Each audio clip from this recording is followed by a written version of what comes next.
Good afternoon, everyone, and I do mean everyone, and welcome to Lamb Live on Sunday, the 11th of October. Just let me get a little bit of background music on. Probably adjust my microphone, you know. You know how I prefer it when we're all up close and personal. But there we go. Right, there we go. Welcome to another Sunday. What can I say? 2020. What a year of pleasures and bonuses. My dulcet tones most Sundays. What more could you want, eh? So what's all this about? So let's crack straight on with the schedule. Hang on a second. Here we go, the mission statement. Oh, he says mission statement. Yep. LAM Live is a series of live streams for kink-positive consenting adults during UK lockdown, providing a space and place for us so that we can connect at times that are difficult. And at the end of the day, let's face it, the kind of things we want to talk about, you can't really talk about with your gran, unless you know your gran's funky out there and open as well, but there we go. We'll try and stream as much content as we can, but unfortunately this year, you know, the cockwombles have been out en masse, so we have been subject to some breaks in the streams and some content takedown. Not a lot we can do about that other than dig in, lean in and carry on as best we can. But there we go. Right. I'm trying to get my other pointer to work, and it's not today, which is annoying. So I'm going to have to go to the keyboard.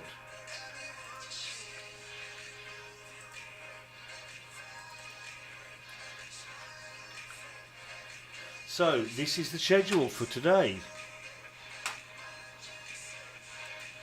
There we go.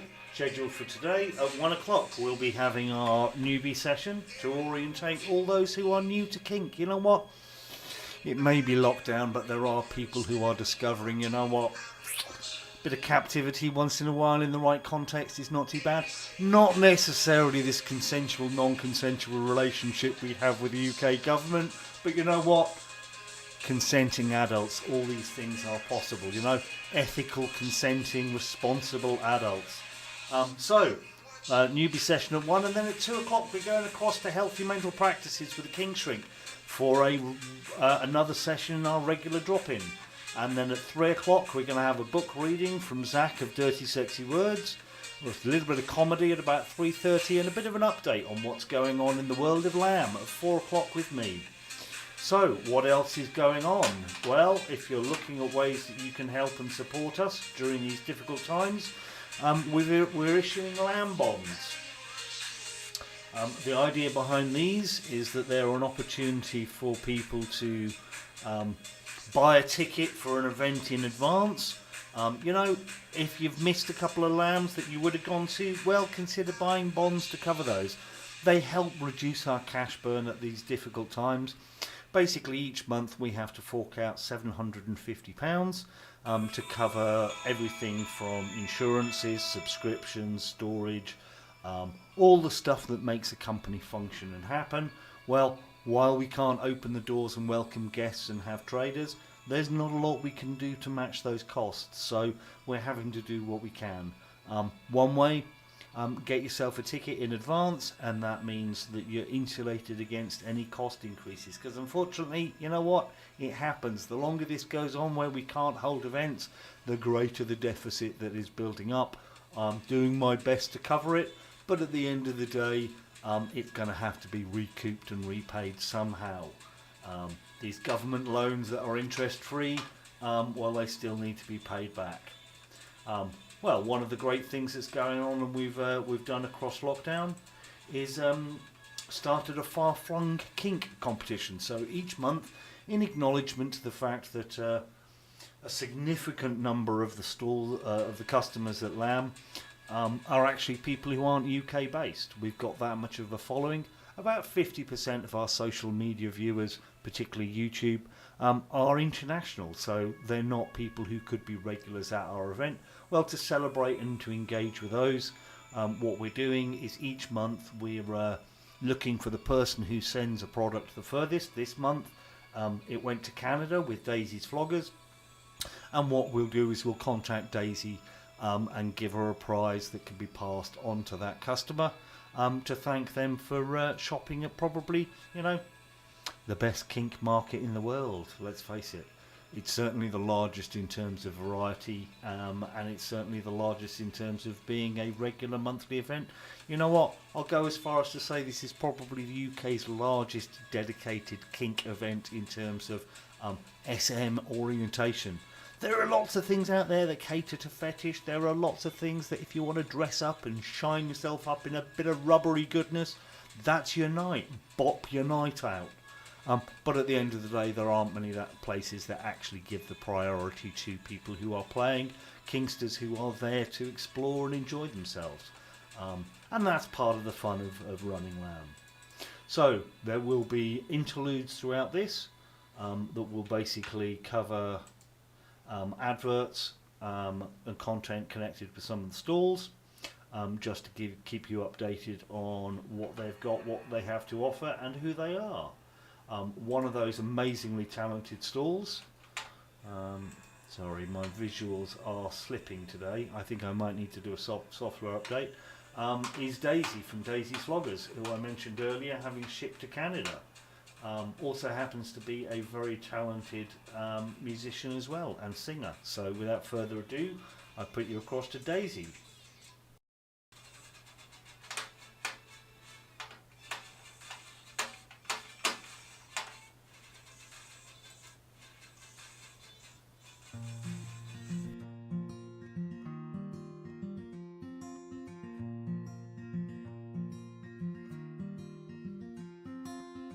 Another turning point, a fork stuck in the road. Time grabs you by the wrist, directs you where to go. So make the best of this test and don't ask why. It's not a question but a lesson learned in time. Something unpredictable in the end is right. I hope you had the time of your life.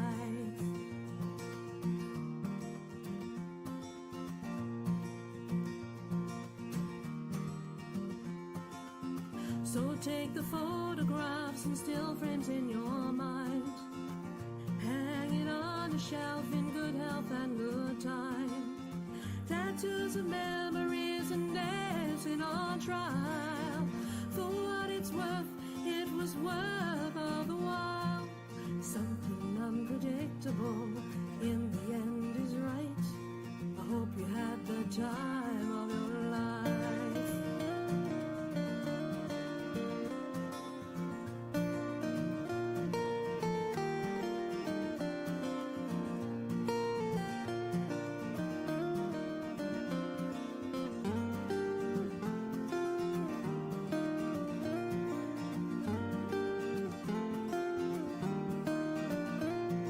Something unpredictable in the end is right. I hope you had the time of your life.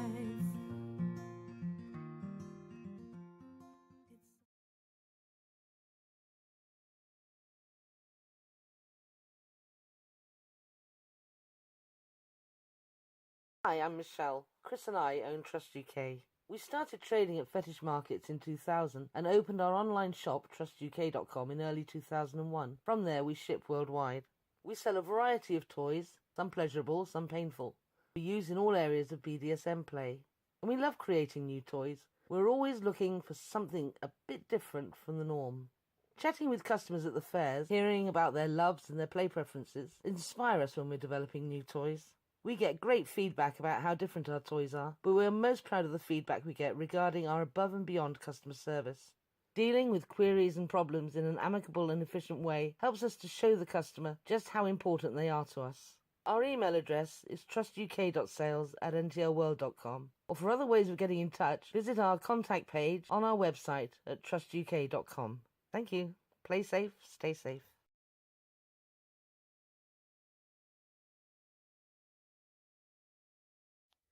Hello, this is Daisy from Daisy's Vloggers. I've been trading for around 6 years now. I sell mostly floggers and whips and plus size ladies clothing. The whips that I trade are all made by Alpha Whips He's based in Germany. He's my best friend, and he makes absolutely superb whips. I love what he makes. He's so creative. His colours are fantastic. The whips that he makes are really, really top notch. My floggers are all made by hand. I select finest quality leathers. I hand turn the wood myself, and I also use really lovely shiny metal handles. I love my job. It gives me freedom of expression. It gives me freedom of time. I like being creative. I like trying to do something that nobody else is doing. I love going to the markets. I love meeting people. I don't think there is a better job for me anywhere. It's just fantastic. What's the best feedback I've ever received? Well, one night I was at a club and I was admiring a pair of floggers that a young man was using. And I asked him where he got them from. And he said he really couldn't remember, he'd been gifted them, but he could put me in touch with a really good flogger maker who he was close friends with. And after a long time waxing lyrical about this particular maker, I asked, well, who is it? And he said, Daisy. And I said, I don't know you. He said, I don't know you either. I said, yes, but I'm Daisy. It was really nice to get the compliments, and the poor young man blushed very, very red. But yes, I can make floggers. And if you have something in mind that you'd like me to make, I will make you something. It will be my pleasure. You can contact me outside of LAM either by my website, which is daisiesfloggers.com. I'm on Facebook as Daisy's Floggers. I'm on Twitter as Daisy's Floggers. I'm on Instagram as Daisy's Floggers, and I'm on FetLife as Daisy's Floggers. So you can always get hold of me one way or the other. I am around. It's just me in the business, but I do pick up the mails pretty quickly.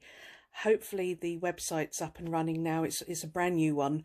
Had a few teething problems, but hopefully everything's working now. Otherwise, go through LAM, and one of the LAM crew will get in touch with me, and I can get back in touch with you. Thank you very much for your interest.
And here we are coming up on 1 o'clock, and that means it's time for, well, the newbie session. So let's delve straight into that. Sorry, I'm having problems with my screens today, but we will get there. Unfortunately, as I transition between the slides, it sometimes loses what I can see on the screen. In fact, it's doing it constantly, so there we go. So, just a quick reminder, if you're enjoying this, please, the only way to hear first is to hit the subscribe button. That way you're going to know exactly what's going on as soon as it goes live.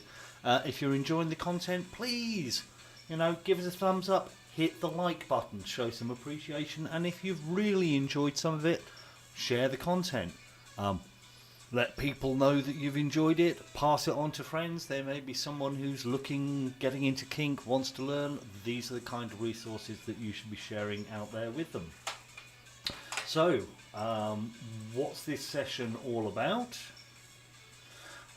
Well, let's start off with a quick introduction. I'm going to cover the kink positive message, a couple of messages from me, an introduction video from Phil, a run of the consent is like a cup of tea video, and a few messages from the stalls and crew to follow in behind that. So, kink positive. He says, I'm really having fun with the slides today. This is going to irritate me, I can see. There we go. LAM events are all kink positive, and by that we mean they're open to all genders, sexualities, ethnicities, ages.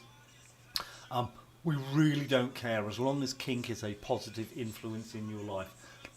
Put it frankly, we don't care what you have between your legs, who you want between your legs, if you want to change what's between your legs, if you don't want anything between your legs, we really don't care. As long as you are welcoming and accepting of those that have kink as a positive influence in their life, this is kind of where you should be. Equally, there is no dress code at LAM live events, just like with LAM, although fetish is encouraged and may win you a mug. Keep watching for the details as we go through. So let me try and get this running smoothly this time on the transitions.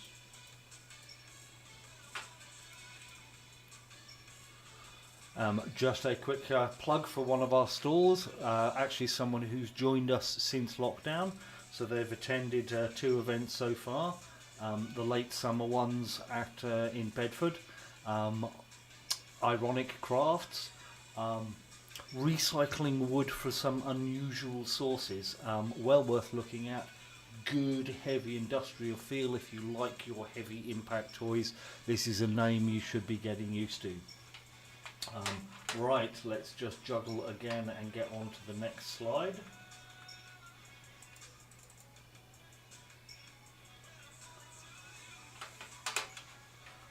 Couple of messages from me. Most importantly, these are difficult times. Stay safe. Okay, don't take any unnecessary risks. I know there are a couple of people out there organising things like dogging parties. Not a good idea, really isn't. So be sensible in the risks that you take. Yes, we can't all live like hermits in total isolation. That's not healthy for some people, just as catching the virus is not healthy for others. Key message as well, stay clean. It's not just about washing your hands, it's about being sensible. You know what? Use some of this time to clean and care for your toy collection. Maybe we should be doing more work on leather care and wear at the moment to encourage a little bit of activity there. Also, please be supportive where you can, particularly with the stalls. Send them a message, just let them know you're thinking of them. Share some of their content on social media. Again, it's about getting the message out there in these difficult times and just helping them to promote their names and brands. If you've got someone who's having a birthday at the moment, think of them as a great place to get your present from. At the end of the day, at least you know you're going to get something that's quality that you're going to enjoy. If you are shopping with the stall holders, leave in the comments section, I'm not being a mug, and there's a chance that you will win a mug. It's as simple as that. Equally, if you take a selfie while you're watching LAM Live, post it up and hashtag it LAM Live and enter a draw for a free mug. There's a Telegram chat that runs during lockdown as well as the Zoom chat that runs concurrent with the live streams. And at the end of the day, still looking for some entries on this one, the best dressed. You know what, we're looking forward to people sending in some selfies dressed in their fetish finery, just to remind us that, yeah, you know what, you can get out of those PJs and tracksuit bottoms and get back into some leather or latex or PVC. Although, get your squeak on, did I have a Wish experience this week? I'll cover that a bit later during the update.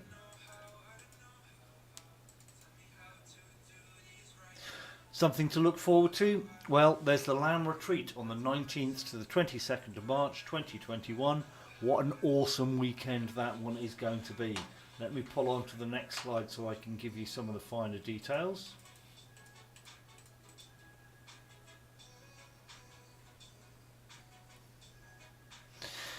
Basically, we're taking over a hotel in the New Forest again. It's going to be awesome. We've got it the week before the season opens, so we're going to be the first guests in there for about a 2-month period. It'll be nice and clean and optimised just for us. We're going to black out the windows, take control of the space, and just basically have a relaxing retreat for the weekend. Subject to the latest restrictions, we're going to be offering workshops, discussion sessions, there are going to be stalls, and basically we're going to aim to suspend normal reality for the weekend and have a bit of an awesome one. There are still some tickets left if you want to stay in the host hotel on site. Once they're gone, we will be opening up other tickets to other people staying at some of the other establishments, and there will be some shopping only tickets for those that want to enter the grounds just to do a little bit of one-way shopping, and we'll get that sorted out closer to the time as well. So yeah, perfect antidote for the stress of these difficult and complex times. So, I wrote a little bit about this earlier. This is the current schedule for LAM Live. First Sundays of the month in lieu of LAM, we'll do a long LAM Live from about 12:30 till whenever it ends. Second Sundays like this one, we're going to do a quickie from 12:30 till 4:30, just some infill content to keep you going. Third Sundays of the month, kind of the same. Fourth Sundays of the month in lieu of LAMchester, we'll do another live long one from 12:30 till, you know what, whenever. And then on the fifth Sundays of the month, when present, we'll also do a quickie. Now, that's this month.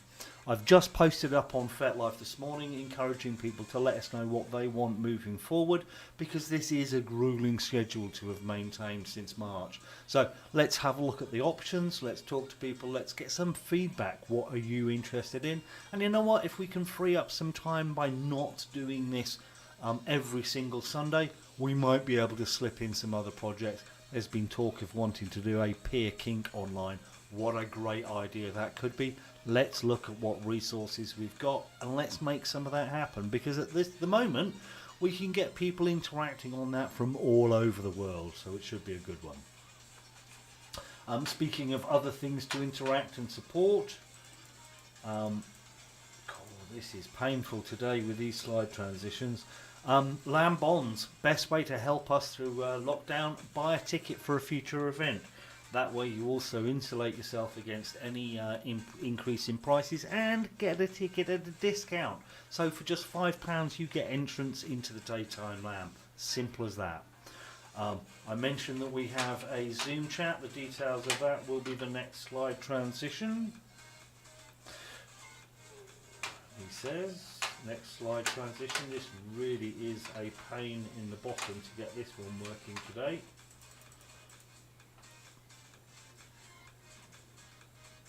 There we go. That's the details of the Zoom chat, which is hosted by the crew and Jerry down in Brighton. So I hope you're all having fun, and drop in there, and we will be taking, that goes a bit quiet during the Healthy Mental Practices session when we divert across. The next thing on my schedule is the details for the Telegram Zoom chat. They're now up on the screen, and what I'm going to do is quickly cut and paste those into the chat, so that way the details are available to anyone who looks in the feed. Okay, like so. Let me get to the right windows. There we go, and I will also do that with the details for the Zoom chat, so they're available to everyone as well. There we go. And don't forget, selfies are welcome. Just take a picture, post it up on social media with the hashtag LAMLive. Make sure that we're tagged in it so that we can find you, and then on Mondays we'll do a draw.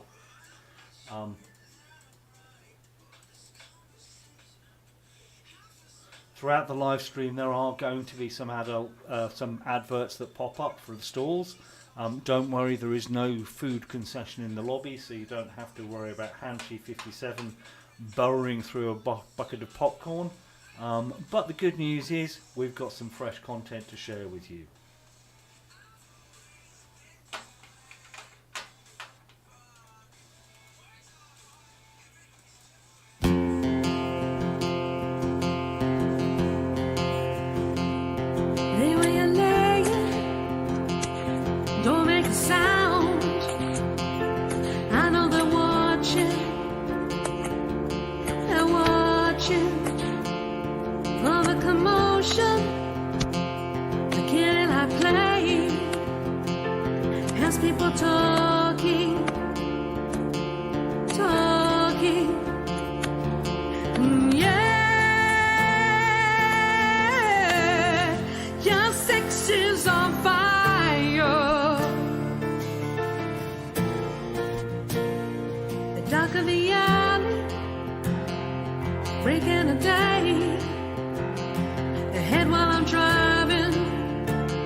Hi and welcome to LAM, such as it is. What LAM likes to do is provide you with a space, place and a time to express yourself and how you want to be within consensual bounds. We can't do that at the moment because of the quarantine, so what we're doing is a virtual LAM instead, and welcome to that. We've got a lot going on. We've got stall holders on display, we've got different forums, different rooms. We can still provide you with workshops. So we are hoping that it provides you with at least a little bit of a fix to get you through this really dark time. So if you go onto the forums, you go onto wherever you got this video from, you'll find links to Zoom for the workshops. You'll find links to stall holders. You'll find everything that we can possibly get together at the short notice that we've had to organise something like this. If you have any suggestions, if you have any comments to make on the format that might improve it, then yeah, please do let us know. LAM is very heavy on consent. We like to make sure that everyone feels like they are comfortable and like they're not going to be pressured by someone. Consent is like a cup of tea. You can offer someone a cup of tea, but they're not obliged to say yes. They can say, you know what, I don't like tea. Tea's rubbish. I want coffee. And that's fine. That's their decision. You know, they're not under any kind of social obligation to accept your tea. In the same way, you know, if someone says, oh yeah, I do want a cup of tea, there's no reason for you to say, oh, you must finish that cup of tea. They're allowed to say, actually, I'm halfway through and, oh, I don't know, it's not agreeing with me, it's not sitting with me, I didn't want it as much as I did originally. And that's fine for them too. That's totally acceptable. You can't accept a cup of tea if you're unconscious. And as one of my crewmates would rightly point out at this point, please don't be unconscious at one of our events. That's not okay. We like to give you these hints, tips when you come to LAM so that you can navigate the world of kink safely, because ultimately it's up to us to self-police it. If you come up against a problem, if you let us know, we can do something about it. If we don't know, we can't do anything about it. But we will be there to have your back. There have been times where people have violated the rules of LAM and literally been thrown out of the venue. That's hilarious, by the way. Really recommend just being a voyeur for that experience if you ever get the opportunity. But that really does bring me nicely on to the rules of LAM for when we do go there, when we do go back. First and foremost is no photography. No photos. No photos. We say no photos. When I'm there in person, I get everyone to repeat it back to me after a 1, 2, 3 because it's such an important rule. You see, if you're just taking a cheeky selfie in the toilets and someone wanders into the background, just passing by, and that photo ends up somewhere on social media, on the Twitters or Instagrams or whatever else, then, you know, someone could recognise that person in the background on there. And if they're in a caring profession, you know, they deal with vulnerable people, they could lose their entire career. Doctors, nurses, lawyers, carers, teachers, all those people we're really relying on at the moment are really vulnerable in the kink world, and it's up to us to protect them.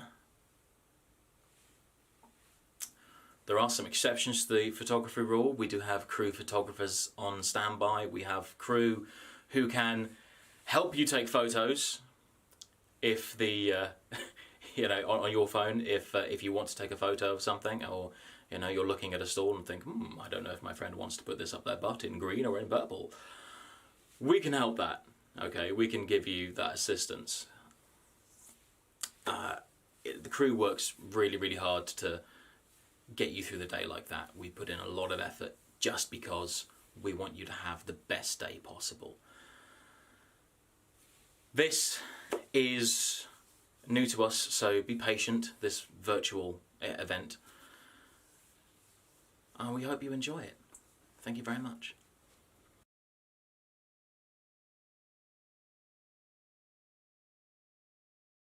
If you're still struggling with consent, just imagine instead of initiating sex, you're making them a cup of tea.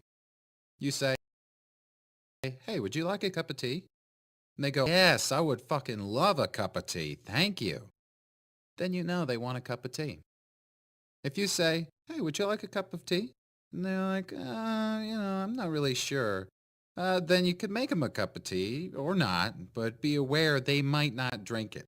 And if they don't drink it, then, and this is the important part, don't make them drink it. Just because you made it doesn't mean you are entitled to watch them drink it. And if they say no thank you, then don't make them tea. At all. Just don't make them tea. Don't make them drink tea. Don't get annoyed at them for not wanting tea. They just don't want tea, okay? They might say, yes, please. That's kind of you. And then when the tea arrives, they actually don't want the tea at all. Sure, that's kind of annoying as you've gone to all the effort of making the tea, but they remain under no obligation to drink the tea. They did want tea, now they don't. Some people change their mind in the time that it takes to boil the kettle, brew the tea, and add the milk. And it's okay for people to change their mind. And you are still not entitled to watch them drink it. And if they're unconscious, don't make them tea. Unconscious people don't want tea. And they can't answer the question, do you want tea? Because they're unconscious. Okay, maybe they were conscious when you asked them if they wanted tea. And they said yes. But in the time it took you to boil the kettle, brew the tea, and add the milk, they are now unconscious. You should just put the tea down. Make sure the unconscious person is safe. And this is the important part again. Don't make them drink the tea. They said yes then, sure, but unconscious people don't want tea. If someone said yes to tea, started drinking it, and then passed out before they'd finished it, don't keep on pouring it down their throat. Take the tea away. Make sure they're safe, because unconscious people don't want tea. Trust me on this. If someone said yes to tea around your house last Saturday, that doesn't mean they want you to make them tea all the time. They don't want you to come around to their place unexpectedly and make them tea and force them to drink it going, but you last week. Or to wake up to find you pouring tea down their throat going, last night. But if you can understand how completely ludicrous it is to force people to have tea when they don't want tea, and you're able to understand when people don't want tea, then how hard is it to understand it when it comes to sex? Whether it's tea or sex, consent is everything. And on that note, I'm going to go make myself a tea.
And one of the awesome successes of the pandemic have been the face coverings and masks of Jed Phoenix. Absolutely amazing. If you don't want to mask your identity, get one of these. It's definitely the way to continue to comply with the guidelines and yet still express your personality.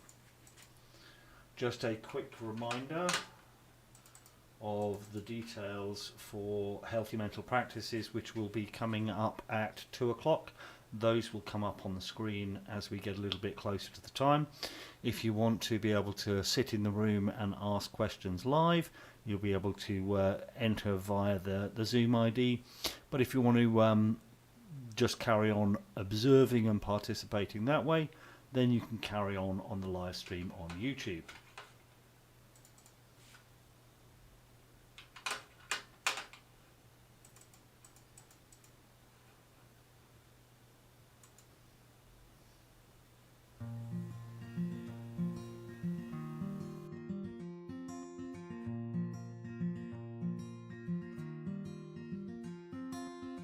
Another turning point, a fork stuck in the road.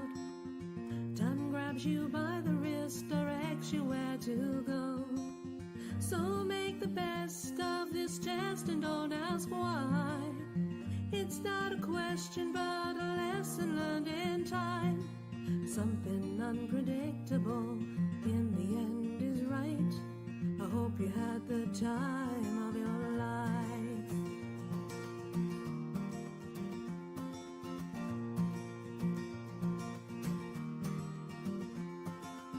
So take the photographs and still frames in your mind. Hang it on a shelf in good health and good time. Tattoos of memories and dancing on trial. For what it's worth, it was worth all the while. Something unpredictable in the end is right. I hope you had the time of your life.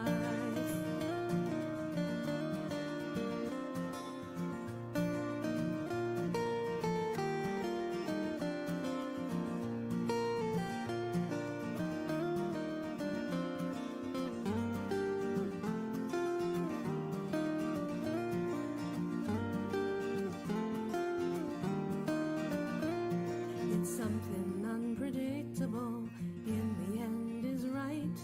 I hope you had the time of your life.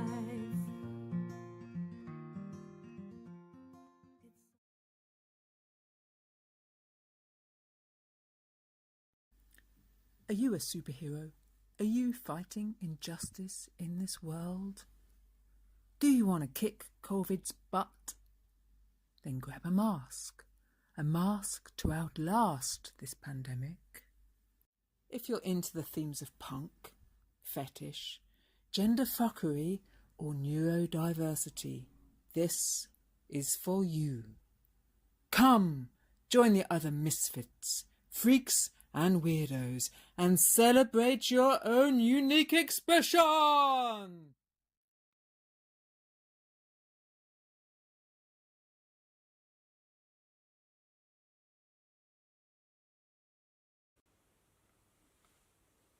Hi everyone, it's Phil again. Just want to talk to you a little bit about our traders at LAM. Traders in the kink community are a pillar that upholds the entire community. They produce and supply all of our equipment and toys.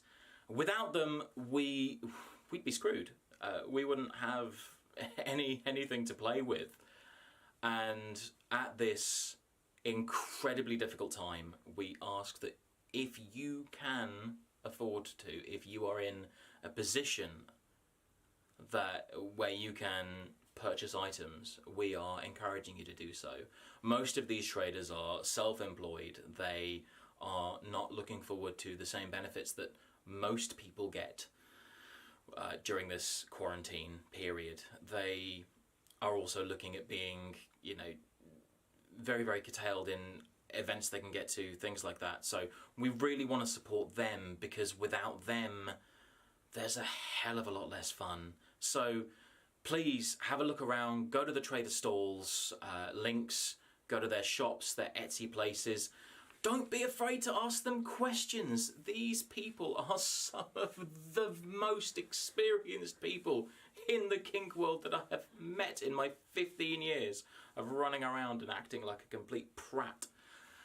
And I love them all. They are amazing people, and we want to be able to do our best for them.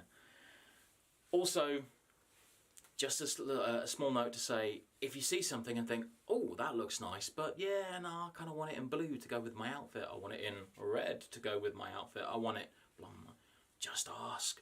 Most of these people make these things by hand themselves. And yes, that does mean they have a devilishly inventive imagination. So yeah, go ahead, ask them, do your thing, let them do their thing, let us do our thing. Let's stick together through this crisis. Thanks very much.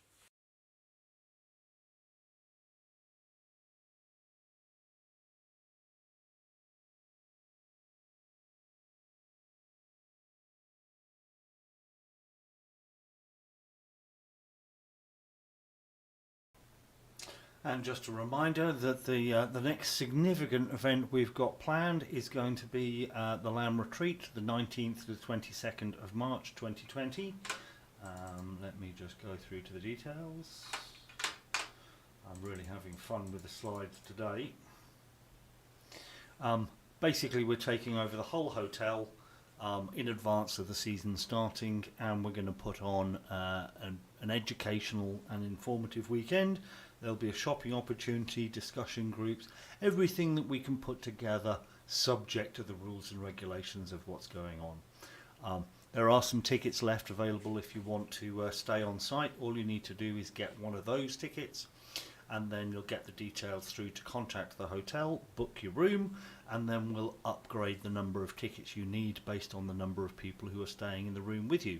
Because some of these rooms aren't just rooms for two, they're rooms for up to 6 people. So that way you can bubble appropriately and accordingly and have a nice weekend away chilling and relaxing with friends in an awesome setting. What I'm going to do now is just... This transition thing today is a real pain in the backside. What I'm going to do now is just transition through to some messages from the stalls and some of that content, and that will keep us busy until we come round to healthy mental practices at 2 o'clock. In fact, what I'm going to do is play one of the videos from one of the last outdoor events, which was up in Bedfordshire on September the 6th.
Shut up and sit down.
Shut and sit down.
Stand up, stand up, stand up. Come on, get loose with the heat. Right now, big up body till we black out. Black out. So get the fuck up.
just to let everyone know, we're just transferring across now to the kink shrink and healthy mental practices. Oops.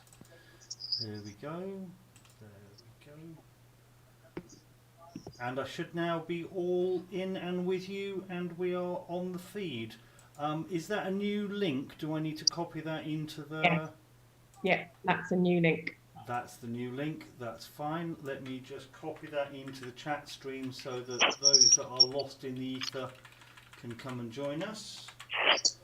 Okay, and voila. I'm clearly going to have to do it and put the link in all the time as well and try and change it. I think it's because I said I updated Zoom the other day and it definitely caused a problem. Yes. Okay. Right. That's fine. So I've got that detail going across, and that's across in the feed, so everyone should be able to come and join us. How are you this week? I'm good. I'm really good. I've had a really bad sore throat, and everyone panics, don't they? Everyone panics and says, "Oh my God, have you got COVID?" And it's just that I think is that the new question to ask people? Is that where we're going to go when someone's got a common cold or a bit of a flu or a virus? Like it's just a fucking virus. I just like people really panic. I remember your time of the year. Sorry, Laura? It's a lovely time of the year. Is this COVID? Are these allergies? Is it a common cold? Is it a flu? Yeah. David, are you feeding back? Someone's squealing now. Right. No. I remember your status about the sore throat. What option did you choose? I chose nothing because my partner wasn't around, so I chose going to bed. Couldn't find a sperm donor? Sperm donor, who knows? You never know. Right, there are 14, so I'm definitely not going to. It's the same when you cough. Yeah, I agree. Like, and actually, I can feel that. There's lots of jokes going around, aren't there? Like, it's more acceptable for you to fart nowadays than it is for you to cough. And I think there's a truth in that. I think it's like, oh, sorry, I farted. But if you cough, people look at you as if to say, you've got the plague or something. It's really interesting the way people are responding. Someone is squealing. It's either David or whoever Galaxy Note Pro is. Actually, Debs, you might as well mute with all the things now. I've muted Galaxy Note Pro. Does that make a difference?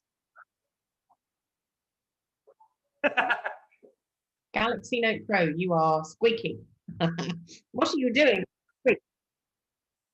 Who knows? We can always consent to squeak. Right, how is everyone? Has anyone got any questions for today? I haven't had any sent in, which is unusual, but I didn't ask very well either, so that's my bad too. So what would anyone like to get from today? How are people? If you cough and fart at the same time, do you cancel each other out or you reinfect yourself? I think it depends what you do with your pants or if you're wearing any. I think oh, right, let's have a look. Right. I know this isn't, okay, I've got a question here. I know this isn't exactly within the realms of BDSM, but I would like your opinion on something. I've just answered this actually privately as well. I've been a shit friend to a lot of people, talking behind their backs, lying, and then expecting people to still want to be friends with me. It's like I'm in this cycle of befriending someone, then it all breaking down and feeling shitty and lonely again.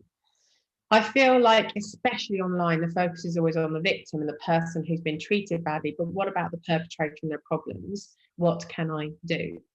And that's a really interesting question for me, because I think that's quite an interesting self-sabotage loop.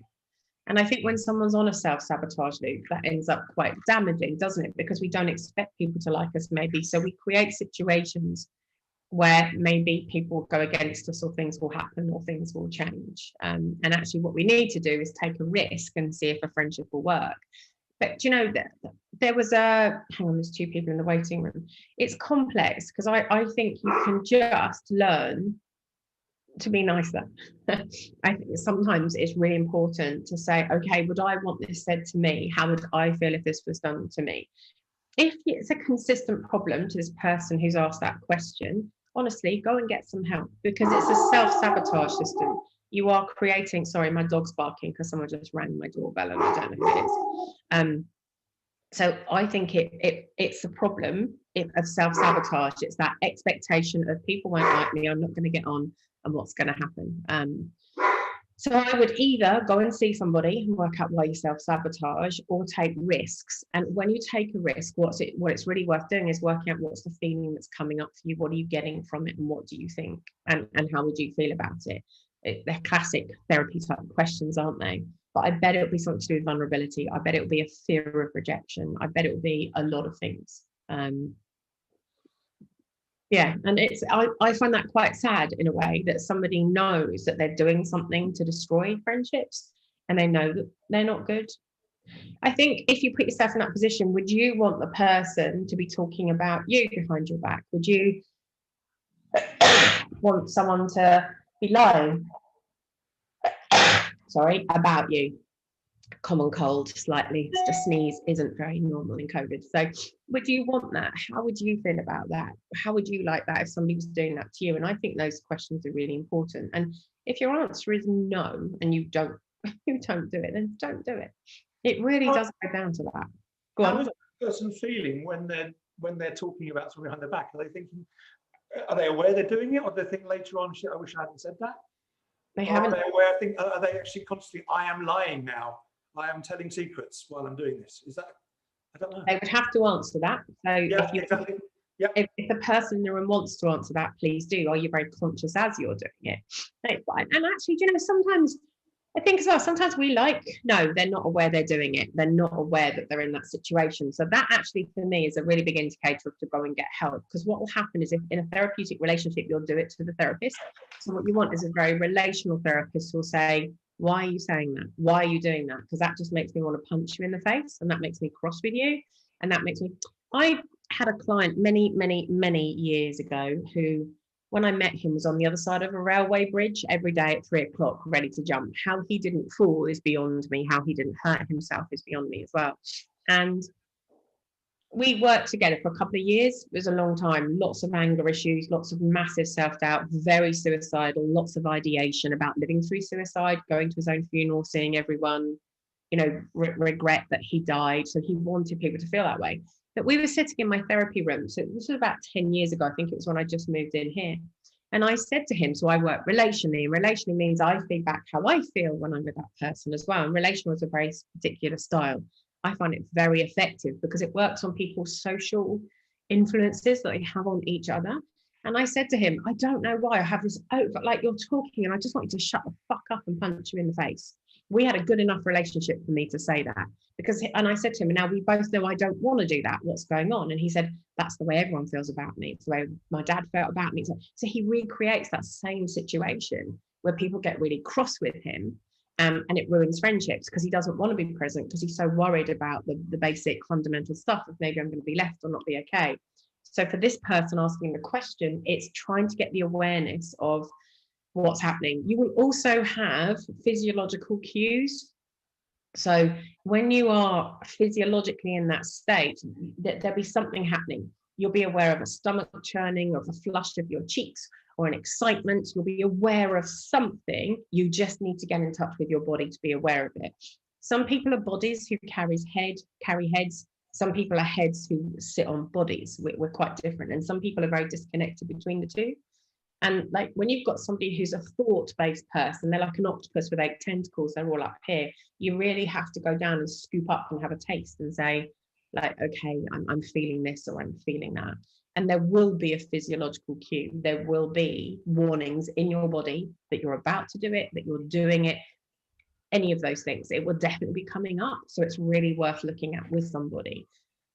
One thing, a really good thing, and I've said this before, is a body scan. So every time you pick up your phone, if you go to pick up your phone, rather than touching your phone, just put it down, hold it, and just do a body scan. I don't know if people know what body scans are. So like for me right now, if I was to do a body scan, I would say that my toes feel all right, slightly pinched on my right foot more, want to flex it a bit. There's a definite ache in my left ankle where I just have to walk over some of the stones on the beach. I can feel a slight ache. I don't feel anything in my calves or my shins. My knees feel good.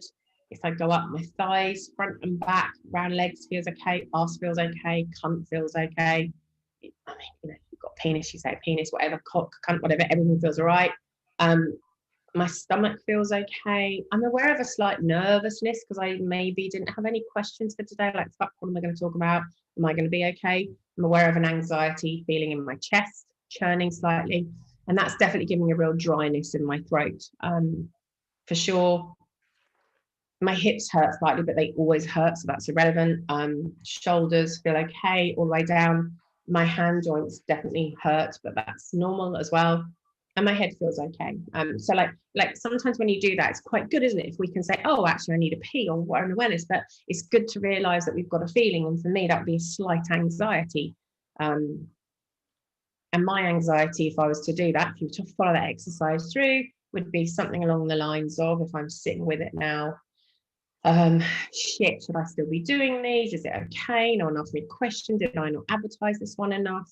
What am I doing? Like all those fears of whether I'm okay or I'm good enough. And that's why it's really worth getting into that question and answering it, because then you start to realize why you do stuff. We're so unaware sometimes of why we do stuff. And if you can try and find out why, it can help you stop doing it, or it can enable you to do something differently, or it can enable you to take a risk, because 9 times out of 10, it will be about a risk. Oh, hang on. Okay, well, we can go to that one in a minute. I've just a massive long question as well. Anyone got anything they want to say to that person who's lying and doing those things as well, and see what they think? They say thank you. That's what I would do. What does anyone else think? What would be good advice? Does anyone think? I think so.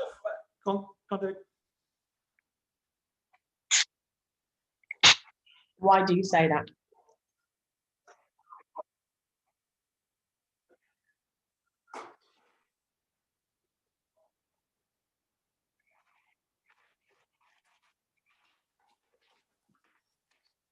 What saying if the person's friends also do it, or if they encourage it maybe, or if they're a bunch of schmucks. That's such a good Yiddish word. That kind of means cunts, really. So if they're a bunch of not very nice people and they give her or him or them reason to do those things, then that they would carry it on in some way. So sometimes we are influenced by the group that we're around as well.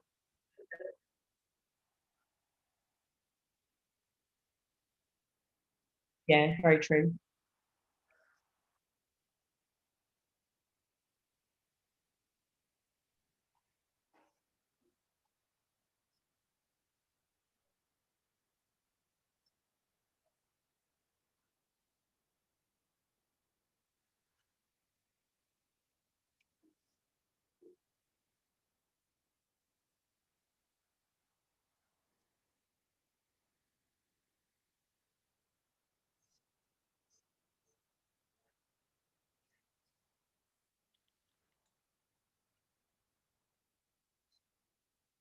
So if somebody has depression or a serious mental health issue, sometimes it's going to be genetic, epigenetic, influenced by, however, it's also going to be heavily influenced by the environment that we're in. So there are 3 to 4 main environments that we're in that often when I'm working with someone, and actually, Jerry, you know, I mentioned you the other day, we were talking about something, didn't I? mentioned in a group, we were talking about slightly different things. And like sometimes when you have a conversation with a friend, with a client, with somebody, you know what they need to change is something about their life, and that can be work. So sometimes we're like, I'm in a real doldrum actually, so you need to change your work. And then of course we're fucked sometimes because we can't, because of you know, the economic situation that we're personally in, or that the world's in, or that we can't quite change. I mean, Jesus, it's a joke. People are absolutely joking about the government website telling you to do different things. I think I've been told to be a boxer, a paramedic, and you can take that test. Have you seen it online? The new government website in the UK. It says if you need to reassign yourself new work and you want to train, answer these 20 questions, and here's all the things that you can do. One of mine was professional athlete and professional boxer. Fuck me, if you look at this 55-year-old overweight woman. Another one was paramedic. There's some crazy things that if you take it, it's coming up with the most ridiculous things that you could do. It might as well say circus artist. So, but changing your job can really help. Changing the relationships that you are in. So if the relationships, notice plural, are toxic. Now, not all relationships are toxic because the other person, are also toxic because of you, us, the individual, because sometimes we churn things up and we say things and we like to make a mess of things because it's that age-old thing. It's when I've had many a battered wife and one battered husband, and not necessarily husband, like partners. So all genders can be battered as such. And she was raped as a child by her stepfather. And then when she started her period, he stopped raping her. He just violently hit her. And then after he violently hit, he would do things behind the mother's back as well. Like when she was out, he would lock her outside until the mother got home, but not tell the mother, and she wouldn't. But and then when she left home, she entered into a violent relationship personally, because it's not that it feels safe, but it feels familiar. So as Cosmic just said, we recreate familiar situations because we know how to live in them. So sometimes when our communication is going wrong or something happens, it's worth asking, why am I doing this? Is this a similar situation to my family of origin, where I came from, or systems that I've set up? So changing friendships is a really good idea. Changing partners is a really good idea sometimes. Lots of things like that. So self-fulfilling prophecy, as Madam Wasp just said, really important to realize. And then if it's not that, it can be your home environment. If you've got chronic damp, if you've got a place where there's so much noise, or you've got neighbors, or Darcy used to live in this place in London, and it was just near a tube station. You know what, they came out one day, somebody had, it's kind of funny, but it's not funny when it's your place.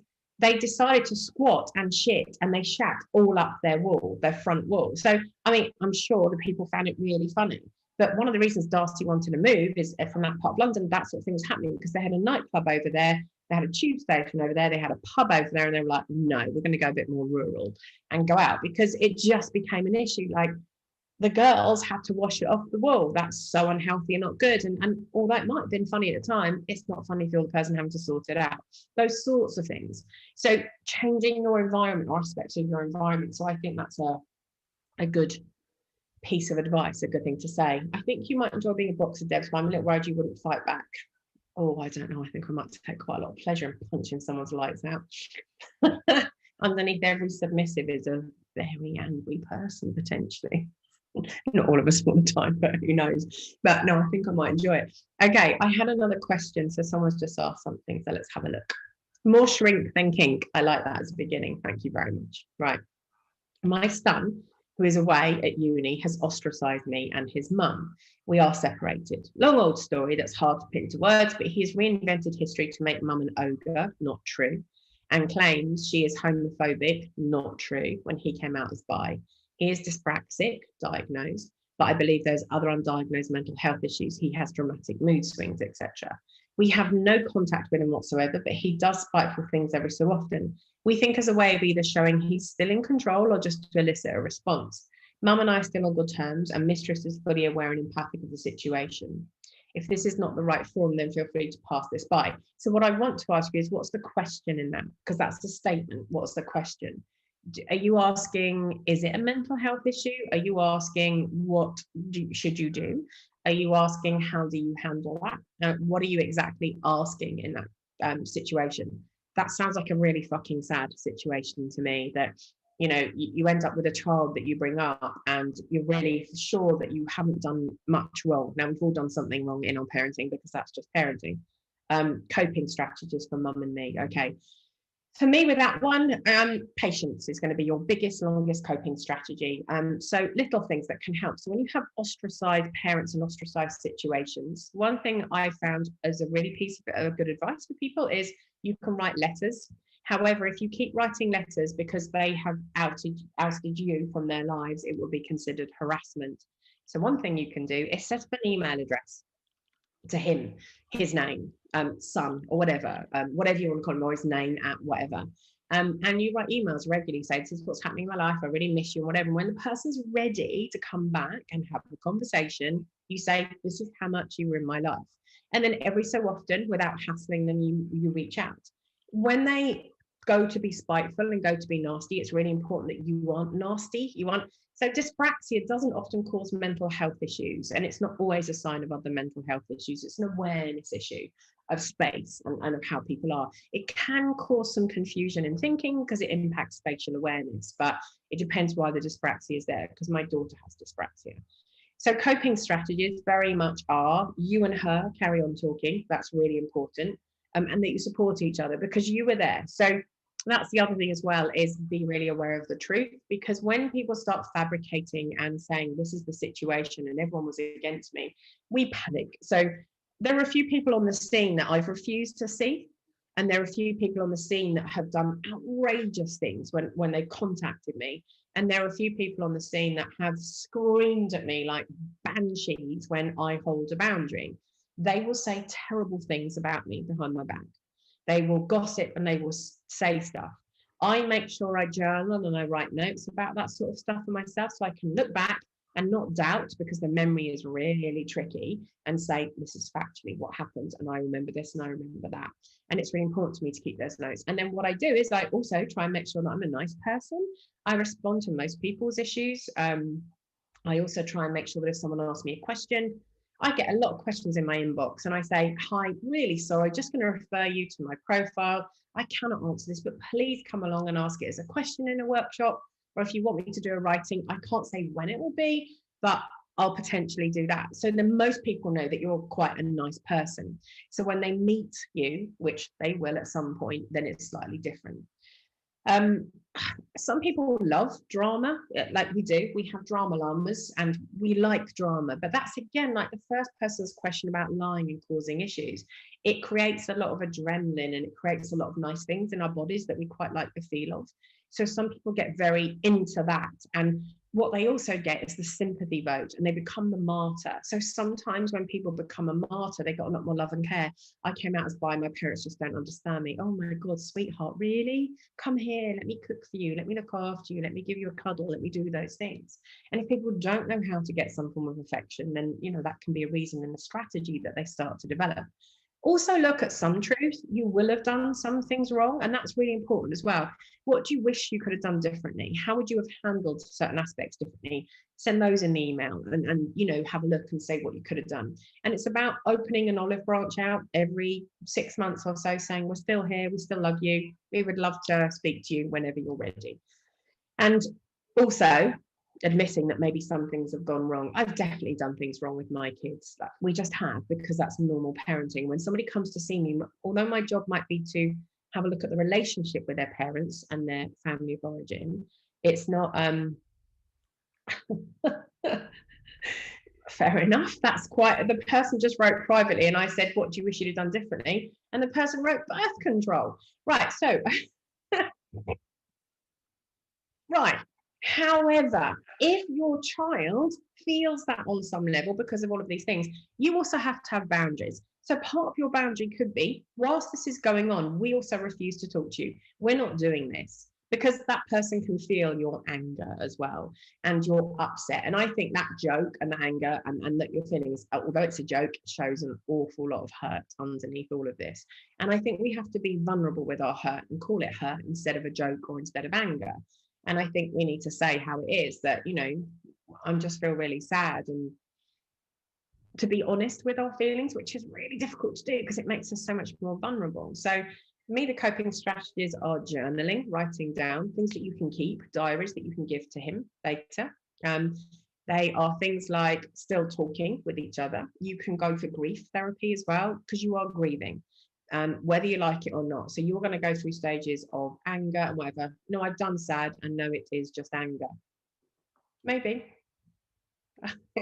Maybe. You might be really angry, but transaction analysis talks about something called racket feelings. I'm not saying you are not, I'm not saying that either. And what I'm saying is, I guess I'm asking you to be a little open-minded as well, because I think we do get really angry, but you won't get angry without the ow. The ow is the first thing that comes along. It's the hurt. Otherwise, you wouldn't respond. I don't know whether anything is just anger. No, I would agree with that. Because it's fueled by pain, often anger. I expected you to do this. You did this. I'm fucking angry about the difference. So disappointment, in a very British way of saying things, is, I expected this, you did this, I'm really fucking angry and a little bit sad about the difference. But that comes from a hurt. That comes from a hurt of an expectation. So racket feelings are the feelings that we're allowed to present to the world in some respects. This isn't done in consciousness at all. So It might be that somebody's allowed to be a little bit stupid or something, you know, or a bit ditzy. It could be cliches. So let's go with a couple of cliches that are gender-based. Boys can't cry. Boys can be angry instead. So if you notice that a lot of boys often get angry when they become men instead of feeling sad when they feel sad. So they get angry and cross instead of feeling really sad or really hurt underneath. Let's go for another cliche with a girl. A girl is not pretty if she gets angry. So what she's taught to do, have you noticed how many grown cis-born women cry when they're angry? Why? A lot of anger doesn't bring tears. Lots of people don't cry when they're angry. However, Ross putting her hand up, a lot of women, cis-born women, will cry when they're angry. But when we're angry, that's got more testosterone, more mix in it, which actually reduces tears. Estrogen increases tears. The more testosterone you have in your system, the less likely you are to cry anyway. So that comes into it, and that makes a difference. However, if you're taught that anger isn't nice, but it's okay for you to be sad, awesome chat, but I'm exhausted, must go to bed. Please do have a nice time. See you later, Dave. So so part of it, so what happens in transaction analysis, they talk about racket feelings, which is the acceptable feeling that comes on the top, but it covers other feelings. And when you look at a feelings wheel, I don't know if you've ever seen one, although things are based in anger, there are hundreds of feelings, especially in British vocabulary. If you look at English vocabulary, it's an extensive amount of words for feelings that we have. And in emotions wheel, it's really good to look at. And to try and focus on what's really going on underneath can make a difference. It makes me think of a couple of years ago, H&M had some beautiful cashmere jumpers in their window. There's a black one and a pink one. Don't know if you remember this story. And everybody wanted a cashmere jumper and it sold out. However, then what came out after the jumper sold out was that actually cashmere comes from a bunny, and the bunnies were being abused because they couldn't get enough fur from them. So they were plucking out the fur as they were going and being quite aggressive. So the racket is the jumper. It looks nice. It looks really pretty on. You can choose your color, but it covered up something that was a lot dirtier or not so much of a nice secret. And it also comes from the mafia time where they used to have a racket, so a protection racket. So give us money, otherwise we'll beat you up. We couldn't say that. Give us money to protect you from people beating you up. Fine, thank you very much. What people? Well, us actually, but who gives a shit? And then it also came down to people laundering money. So you had, at the time, these are the names that they were, so sex works now, but you have prostitution, gambling and alcohol, and then you had the whole laundrette or the viable business on the top, which covered it up. And sometimes feelings are racket feelings, and we need to get used to understanding what the real feeling is underneath, because for a lot of us, we racket a feeling. So the most common are women will racket sadness instead of anger. The most common is men will anger instead of sadness or fear, because they're not allowed to. I don't know why there are two cosmics, but there are. One was connecting and one wasn't. So there are two.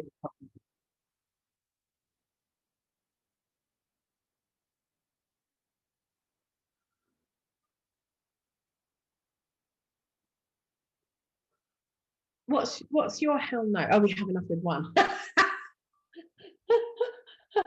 I can't take two. There's a spit roast. Okay, so the person. Go on.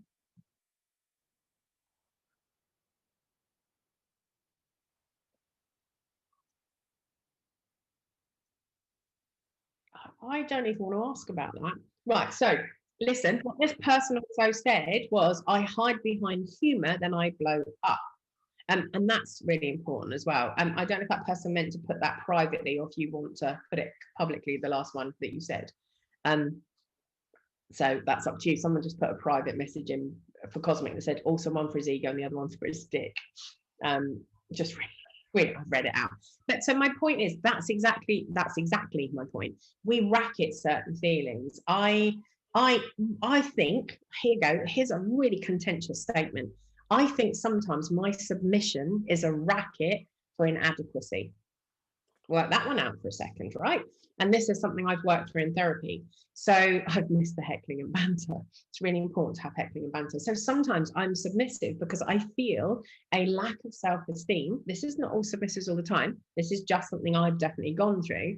So my submission becomes a racket for being accepted, for being okay, because I'm so scared that I'm not acceptable and that I'm not okay, and that nobody will like me if I'm not the submissive rather than the strong person that I think I am, which I'm not. So everything can be a racket feeling sometimes if it's hiding something else. Now, once you're aware of it, it's not a racket anymore. It's just a confusion between two sets of feelings. Rackets tend to happen when people aren't conscious of them. So, you know, blondes can be a racket. Oh, I'm having a blonde moment. It's a bit of a joke, isn't it? Is it? I watched one of my daughters do this. She is incredibly smart. She got straight 8 stars for her GCSEs. She got 4 A levels A's. A stars weren't around, or were they? And if she did, she got 4 A stars. She could have gone anywhere. Oxford, Cambridge, everybody wanted her. She stayed locally and whatever. But when we're playing a game, because her partner is not as intellectual as she is, for sure, one thing she'll do is she'll play dumb in geography. So when we're asking questions, she'll say, oh, where is York then? Because someone's asking about some county or something. It's like, okay. Or no, so is London higher than that or whatever? She'll play this game. She's not very conscious of it as well, because he's really good at geography. So she allows him unconsciously to be better at something than her. Well, she got a fucking A in geography. Like, come on, she's not silly, and she's really well traveled, but she's not conscious of that process of, in order to be acceptable, I play stupid sometimes here, because so it covers a racket feeling. And for her in that moment, that racket feeling might be fear or inadequacy, or fear that she's way cleverer than him and he really struggles with that. They're a brilliant business team. He is definitely better at people than she is. She really can't tolerate stupidity or anything. Like, she's really not good at that sort of stuff. And she really struggles with parents. So it's really interesting. So sometimes she'll play that game, but it's not in consciousness. So racket feelings are a really great thing to be aware of. Boredom is a great racket feeling. I'm bored. Are you? Because there's so much to do in life all the time. Are you really bored? Or does it go back to, if I sit down and I do nothing, I'm frightened of what will come up? And it goes back to what I've said before, that a professor once said to me in psychology, like, when we've got a pond and we're really still, the cream might rise to the top, but so does the scum. So when we're sitting very still, a lot of our shit comes up. When I have somebody who comes to see me and maybe they've got some kind of trauma or something else as well, and people say, you should do yoga. And I'm like, no, you shouldn't. Do not do yoga. Do not do mindfulness. Do not do any of those things yet, because you are not ready to deal with what comes up yet. So I might tell them to go running or do something else instead. Whereas most people say, oh, you really should do mindfulness. It will cure everything. Or you should do self-awareness. It will make you so much better. Or you should do all these things. No, you shouldn't. Like, you really shouldn't, because actually it can actually make the trauma worse for some people if they feel very insecure and they're not okay. So sometimes we have to be really conscious of that fact. And what happens in racket feelings is, instead of that one rising to the top, because it's so unacceptable and it's so threatening to you, the other one will sit on top of it because it's, and weigh the other one down because it's a lot more acceptable. So I'd say it's a shitty situation for you as a family. I think it's really sad. If you can support each other, maybe write some emails, talk to him. And I think you can be honest about the anger as well and say, these are the memories we have, like, why aren't they like yours? And that's another thing that we have to do. We know that people reach a certain hump, can't remember what it's called. It's an actual memory system at around the age of 40, whereby we say, oh, actually, my childhood was really quite lovely. There's a really interesting thing that happens in our brains physiologically that says my childhood was better, even if it was shit. So if you speak to older people, they tend to say, oh, I had an okay childhood, you know, just lived in the bottom of a chimney and I was beaten every day, like, you know, but we still have a nostalgia and a nice feeling for that sort of thing. I think, oh God, this is going to be so unpopular, but I'm actually going to say it. I think there's too much entitlement at the moment in most people a lot of the time. And I should have had this from my parents, and I should have had this life, and I'm entitled to feel really okay and not to work and still have money. And that entitlement gets in the way of relationship, because actually you're not entitled to anything. You're entitled to be a decent human being. And if your child isn't being a decent human being, then that's really difficult to work with, because there are boundaries. And I will be quite hard on my kids. That's completely unacceptable. Go fuck yourself. Not quite what I say, but, you know, I think it's really difficult. However, and that parent has just said agreed. And that entitlement can get in the way for some relationships some of the time, but not if you're comparing to that whole thing of, oh, I had it harder than you, why the fuck aren't you? That's no good either. We can't say, oh, you have it easy nowadays. That's bollocks parenting as well. We have to appreciate where someone is socially and intellectually. Yep, I agree. I have an acquaintance who feels entitled to socialise because they're an extrovert who needs people in a pandemic. Yeah, no, I would really be cross about that. And privately, this person has just said, if it helps, he is an only child and we scrimped to give him a private school education, etc. Yeah, that's interesting. Here's an idea, maybe nonsense. Kids need to rebel against their parents. I would agree with that. In order to find themselves, if a child hasn't done that enough when they go to uni and find themselves among their peers rather than family, it could be that those peers encourage rebellion and or ostracism. I'd agree with that, Jerry. I really would. They do need to rebel. It's part of it. And if we have a child who is entitled and we are parents who are providers, what those over providers have done with the entitled child then creates a bomb waiting to go off. If you are so understanding to your children and say, that's okay, pickle, that's okay, sweetie, whatever you want, that's all good, that's all okay, don't worry, that's lovely, that's lovely, that's lovely. If we forever do that as parents, we give our children nothing to rebel against as well. So sometimes one of the mistakes that we make is over-giving and giving way too much. I have a client who's given way too much to her child, really has given way too much to her child, and that child is now acting out, causing all sorts of problems, and she's really having to hold. A lot of the kids who come in to see me with chronic anxiety, depression, and not okayness show me the parents, and a lot of the time I can fix the problem. It's not that it's the parent's fault, but what the child needs often is boundaries, consequences. That's really important, alongside with time, games, and love. Like, we are not spending enough time with our kids just doing the basics like playing a game or teaching them something. I watched Super Nanny a few weeks ago, and there's some children that the mum said, well, they've got ADHD. There's nothing I can do about it. They're terrible and this, that, and the other. And their skills aren't where they should be and all sorts of stuff. And honestly, after a couple of weeks of working with her, there's no way these kids have ADHD. They just haven't learned how to concentrate. They haven't learned how to focus, and they haven't learned how to sit still and learn those things. So that's a huge matter. That's very different to having ADHD. Just admitting people as we're going as well. So that's sort of point. And like Jerry just said, my mum used to do that a fair bit. It made me livid. Yeah, it doesn't help us. We need boundaries. If parents are over understanding, of course you can smoke your drugs here, darling. Of course you can take that line of coke. Of course you can inject your coke or your heroin in your bedroom. I'll just clear up after you. Would you like some more money for that as well?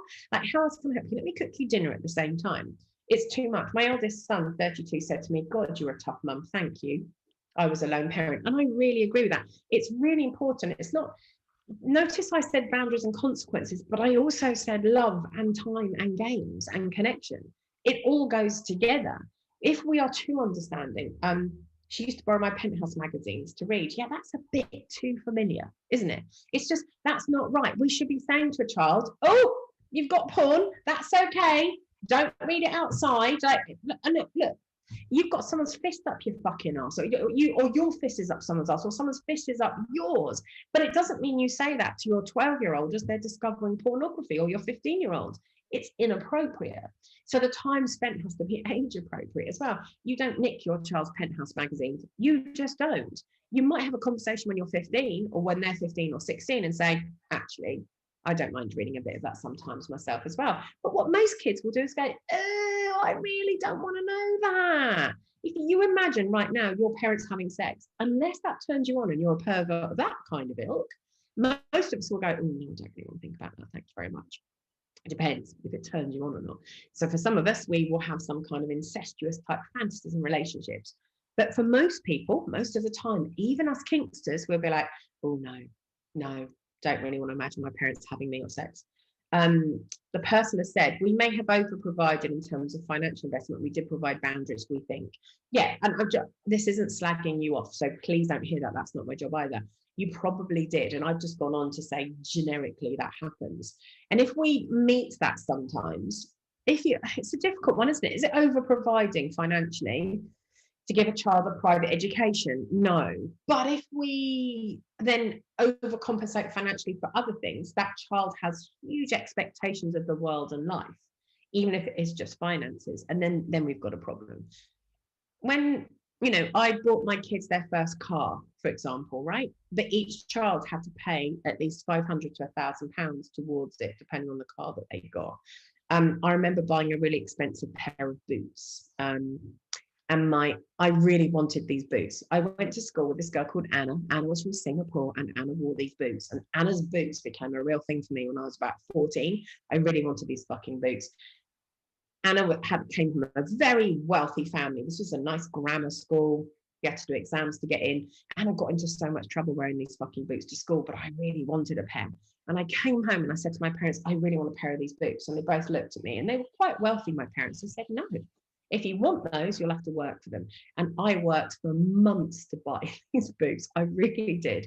And I went into a shop and I bought these boots, and I felt so good about having saved up the money. Now, my dad then said to me, do you want the money or not? Which was an interesting phrase to say to me. He said, I want to congratulate you for saving up, for working. Now you've learned the value of money. So like with kids, has anyone here got kids? If you've got little kids as well, if you think that the average wage in the UK is around £6 an hour for the lowest wage for a young person. So £6 an hour, that's £3 every half hour. That's £1.50 every 15 minutes, which works out 50p every 5 minutes. Unless my maths is way off. I wasn't that good at maths. I got my GCSE, but whatever. So if you work out 50p, when your child helps you to do something and put the toys away, you don't give them a fucking fiver. You give them what's relative. But so they don't get a distorted view of finances as well. Like if a child helps wash a car for an hour, you don't give them a 10, you give them £6. So they understand the cost of money at their age. And, you know, I believe in jars. So the person has said decent computers, first car from mum, first year's insurance, more the cost of the bloody car from me, subsidised move to uni, provided monthly money, wasn't under pressure to get a job, maybe we did spoil. Potentially, yes. I mean, if that child went to Oxbridge, you're not allowed to work anywhere at Oxbridge. So, and the 2 or 3 universities say their students cannot work. So it definitely brings parents having to spend more. If they're ostracized from you, I'm very curious, do you still send them money? Do you still support them in any way, or have they completely divorced you? Because again, that would be another thing. Actually, if we're not getting anything from you, why should we spend anything on you? So I'd be curious if you keep giving them money. Yeah, maybe that's something to think about as well. That's another limit of how I'm going to do it and how I'm going to pull back. And I think writing down facts as they happen as well is really important. If your child's being really spiteful as an adult, and they really are being spiteful and it's becoming quite aggressive, then of course you've got recourse when it comes to complaining to the university, to everything else as well. But you probably won't want to go that far, or to the police, because you're worried about that person and you've got some love and affection. But it is, when someone pokes a bear, they want the bear to respond. You are the bear. You not responding is part of the power as well. I am curious if you still support them financially, though. That might make a difference as well. Anyone else got anything to say about that one? The final straw was yesterday and completely cut off what I was paying for, like computing subscriptions and phone. Mama cut the allowances to him a while back. Okay, I think that's a good thing. You know, he's going to have to come to you to say, fuck, I can't afford this, or not have all those things that his friends have, or get a job. It's not a bad thing. We don't get, so like when the brain solidifies from around 26 to 28, when the brain finally finishes its growth, we're not truly adults till that age. So like my daughter's 23, I still paid for her phone and paid for a lot of things. And sometimes if she ever gets ungrateful, I just stop. He's 20, he's going to have to sort. Yeah, so he's young as well. And people won't like that if they're 20, because a lot of people say, I'm an adult, I'm 20, I'm 25. Our brains aren't fully, we don't get consequence fully. He will turn it against you. He will turn and say, well, they've even cut me off now, they're not supporting me financially. That's okay, you can come and have a conversation. It's interesting as well, because if you look at where you are as a human being, you said you had a female mistress, it sounds like you said you had. So it's a difficult one, because, you know, of course you're going to be more open-minded than others about sex and sexuality, and he may not know about you either. So we tend to use that sort of stuff against our parents, we really do, and it makes a difference. The more you can back off and have those conversations and be open-minded, then the better it is. Bi is an interesting word as well. I spoke about this at LAM a couple of weeks ago, and maybe that's something as well. And I think that's something people feel about being bisexual as well. And that is, when I came out, and I was on some of those original Pride marches, and I was more kinky than I was bisexual, but the only option as a word was bisexual. We didn't have all the definitions that we do today in the 80s. Yeah, so I'm saying bi is his word, I get that. But what was really interesting was it was the response from parents. This person had said, my mum accepts me being a sex worker, my mum accepts me being poly and having all those things, but my mum doesn't accept me being bisexual. And I think we have some interesting prejudices against the word bi, even if we're not conscious of them. Not you necessarily. People have an interesting set of prejudices of greed, of not having made your mind up, of not being fully gay or queer yet, like what the fuck all of that stuff means. But there are some really interesting prejudices against the word bi. It happens. Look, if you two can still support each other, maybe have an email system, maybe have a journal system whereby that person, if he comes round, do you know what I'm going to ask you as well is, do you want him back? You know, right now you sound really angry and hurt and you might not want him back, but you might one day. That's the other thing. I think privilege tends to disappear. That spoiltness tends to disappear when people really understand the value of money and having to work for it and having to sort themselves out. People get it differently. Yeah, so right now you're saying, nope, I really get that, because that anger and hurt is getting in the way. But you might do in the future. You know, we rarely say always, like we tend to say it, but do we mean it? I'm a big believer in never say never. When I took my, where were we? We went to, yes, I can't say how I feel in the future. I agree with that. Don't close doors. I would say don't close doors. When I went shoe shopping with my 4 daughters, and they were quite little, Darcy was 13 at the time, and she walked around the shoe shop, and my sister was there with her 2, which were the same age as my youngest 2. So they were between 13, 11. So they were 9 and 7. And we got everyone's feet measured. We did all of that. And Darcy came back with a pair of shoes that were like this. Like the heels were huge. And my sister looked at me and said, you're not going to let her have those, are you? And I said, I don't know yet. And she said, I really love these. And I said, good, try them on, sweetheart. But I've just got to do Breen Caymans and Erin's feet as well. And she walked around the shop for quite a long time, really high heels, very pointed, very uncomfortable looking shoes. And then we did the others, and she was sort of saying, oh, I really love these. I really love this. And I went, just go walk, keep walking, keep walking. And by the time I'd done Erin's shoes, I actually came back to my feet are really killing me. And I said, well, maybe we'll get them next time. Like, we'll see. And my sister said, well, I would never promise that. Honestly, when Livy hit 13, Livy had a pair of high heels for a party she was going to go to. Never say never, but we tend to do that as parents. We say something, not just as parents, as human beings, we say something because we think it's right to the world, but we utterly change it when it comes to us and when it really, really matters. So I would support each other and leave the door open. And maybe there is something to be said about a final letter, you know, or a final something that you write to him, or you say, we love you, a joint letter. We absolutely love you. Our doors are open. Our doors are open to social, to time, to finance, to everything else as well. However, that comes under condition of a relationship with us as your parents. Our door is always open. We would love for you to talk, and we would like to maybe have some family therapy to try and sort this out, or something else. We would be really open-minded in the way that we would talk. However, our door is never shut. As a joint letter that says this is the way it is, have it delivered to him, have it registered, know that he's got it, or send him an email, but then leave him alone and let him come to you when he's ready. One of the hardest things I did was with my youngest, when she just wouldn't talk to me. And in the end, I just said, it's up to you. I am here. And that's what I used to say to her regularly. We used to have conversations. And I say, you're right. She goes, yeah, I'm fine. And I go, okay, you know where I am. 6 months later, maybe the letter in time to come, wounds are too raw right now. Yeah, so just lick your wounds, go and look after yourselves. You know, think about your part in it as well, maybe the spoiling and bits and pieces as well. And then have and you are very welcome for investing so much of today's workshop into your issue. Very helpful, very much appreciated. You're really welcome. Look, we all have these issues. We have these issues, even if it isn't children. It could be a dominant that we had, or it could be a submissive that we had, or it could be the second poly partner we had, or the first poly, or the fourth, or the polycule. Even if they're all equal, it could be this one over here and how it works. We all have issues. It's how we sort them out. And all of these things are relevant in all of our relationships. When you get fathers who aren't allowed to see their children, or you get people who are kinky who aren't allowed to see their children, that's happened in court as well. You know, writing emails to them, having photo books for them, doing all of those things is really important. It all makes a difference. By far. Anyone else got some advice for that person in any way, shape or form? as a parent?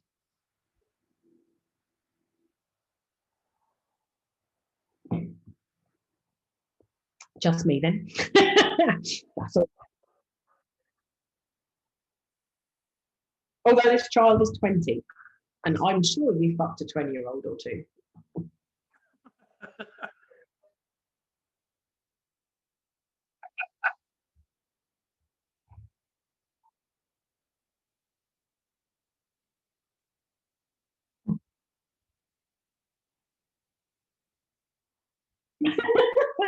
But it is interesting, isn't it? Because like sort of age differences, you know, when you've got the perspective of you're old enough to be someone's parent, means you're old enough to understand that that's how a 20 or a 30-year-old or a 40-year-old works, depending on your age as well. I'm not a mother, and despite being European and opinionated, I'll refrain from giving opinions now.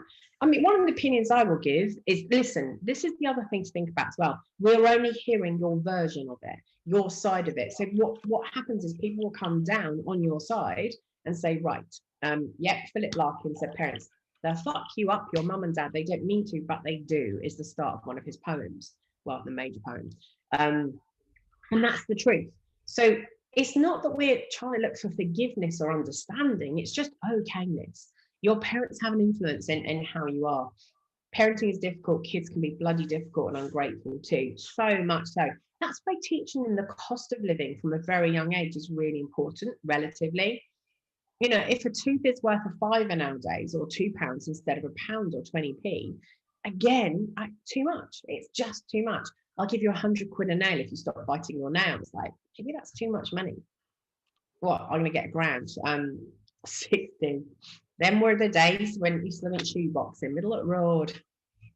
Yeah, but I'm not saying, that isn't me saying things aren't worth money and value. But if you are forever giving a child, Brian, my second eldest daughter, she has a load of stuff on my dining table in my dining room at the moment because I employ someone who works for me. She helps out. She does things around the house.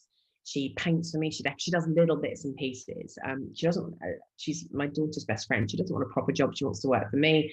Although, you know, she has to go to the post office to do bits and pieces. And part of this is it's a lot of it. It's all eBay stuff. I'm not kidding when I say my kids have a very, very wealthy father. He's just paid £4 million in cash for a house and sold his other house worth £2 million and didn't even need to sell that to buy the next one. Like, and he earns £1 million a year. He doesn't worry about money at all. But my kids really think about asking. Like, I've told Erin about 20 times now to say, ask dad for a TV, ask dad for a TV. I'm paying £200 a month to help you out with your sporting because she's got some issues around her weight and stuff. So it's really difficult. So it's really difficult. And they said we used Freddo Frog as a currency. So if you asked for something as a preschooler, we'd say to him something like, do you know what that's worth? 30 frogs or whatever he said, and he got it. Yeah, and so, but it's earning it, isn't it? How many frogs do you need to earn an hour? And Brian's stuff, as a, like, she's extremely quite a hoarder, it's all this stuff and it's all labelled. And that so comes from her dad buying so much for her all the time. It becomes too much. It's the way we do things. And some kids can rebel against it and some kids work really well with it. Erin doesn't ask for anything. You have to force money onto Erin. Whereas I'll take it. Look, if you want to give it to me, I'm really happy about that. That's your problem. So we're all different about it, aren't we? We really are. But I hope that's covered a little bit of that. And I hope that's covered a little bit about the parenting and different things as well. And that's enough. So you can do something with that. Very helpful. You're really welcome. It's a complex one. We are over spoiling children. Actually, what they need is our time, our love, and our affection. They don't need our cash. Children do not need a shit ton of money to be happy. We think they do. We think they need the latest iPhone, the latest watch, and there's a real social media pressure to keep up with that, to have the certain things. Erin went on a date. She's dating. She's kind of seen this girl called Katie, and then she met this guy for a date called Freddie. And I said, "Oh, Freddie. Was Freddie wearing a pink shirt and chinos perchance?" And we were just mucking about. She went, "I actually think he's one of the poshest men I've ever met." And then I said, "What colour were the chinos?" And we were just joking about it a little bit and putting him into a stereotype. This boy has been brought up with everything he ever needs in a million years. And if he needs it, just more of it comes out of his allowance, which is what he's allowed to do. So some people are very privileged. Some people really take that very well. Others expect it. It's a variety. Very OKR. It is. I give my daughter £100 a month. Last time was 10 days ago. Yesterday, she asked me for money for school books. I said, it'll cost you a Zoom chat. No response yet. She doesn't like talking to people on video calls, but I haven't seen her since January. Yeah, I think that's a good point, Joe. Look, I think that's okay. That's not bribery. It's not whatever. It's, hang on, if you want money from me, talk to me. Let's have a relationship as well. So you're not saying it'll cost you as such. Like, I know with you that there's more of a story around that. And it's about, I haven't seen you since January. It is halfway through the year. You can't just ask me for money. I am not a dispenser. The same as we talk about kink being dispensed. I don't owe you anything just because I haven't seen you or whatever. It's really important that we understand the value of these things and have different conversations, for sure. I hope she does respond to you. She should just talk to you without the money. No. She hates using the phone. She hates using Zoom. She doesn't like communicating unless it's face to face. I get that, but you know, I gave you 100 quid 10 days ago. Talk to me, hun. Yeah, I would also say, as much as, so like Ella, who works for me, she's so anxious. And I had Dan come over, another lad, and he's painting my top floor.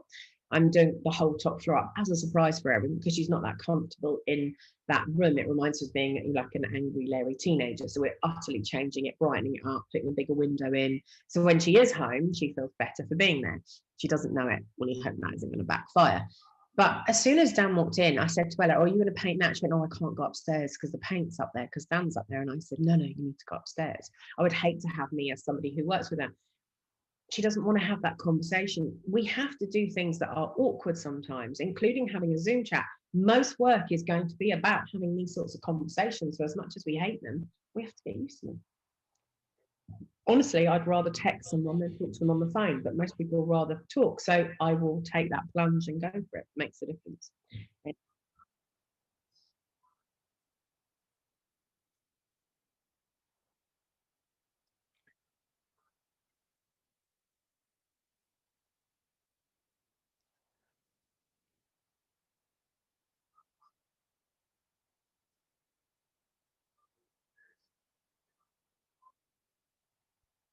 Yeah, that can work. And actually, I also agree with, so like my kids do this as well. Thought of a funny name, but now I've forgotten it.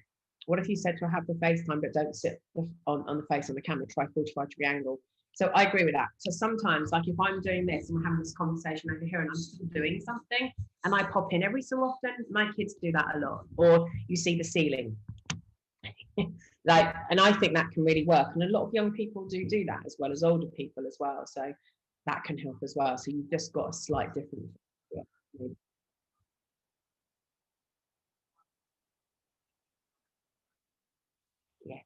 Again. Just have someone, you'll find someone anyway. All right, we're at the end. Thank you very much, all of you, for coming. Like, and as I always say this, the questions don't have to be kinky, and they can be kinky as well. They can be as kinky as you like, but we still learn something. Thank you very much. And I will speak to you all. I'm here Thursday night, and I'm not here next Sunday because I have I'm taking, well, that's COVID dependent actually at the moment. I'm going to 2 garden centres for Christmas with 2 of my kids. But of course, if COVID says that's not possible, then I might not be doing that. But they're coming down to see me. So. Yeah, our local area is definitely getting COVID higher. It is, but it's not that bad still yet. I mean, but they both live in London. So, you know, I think it all depends on what's said tomorrow, doesn't it? For sure. You're all welcome. Thank you very much for saying thank you. All right.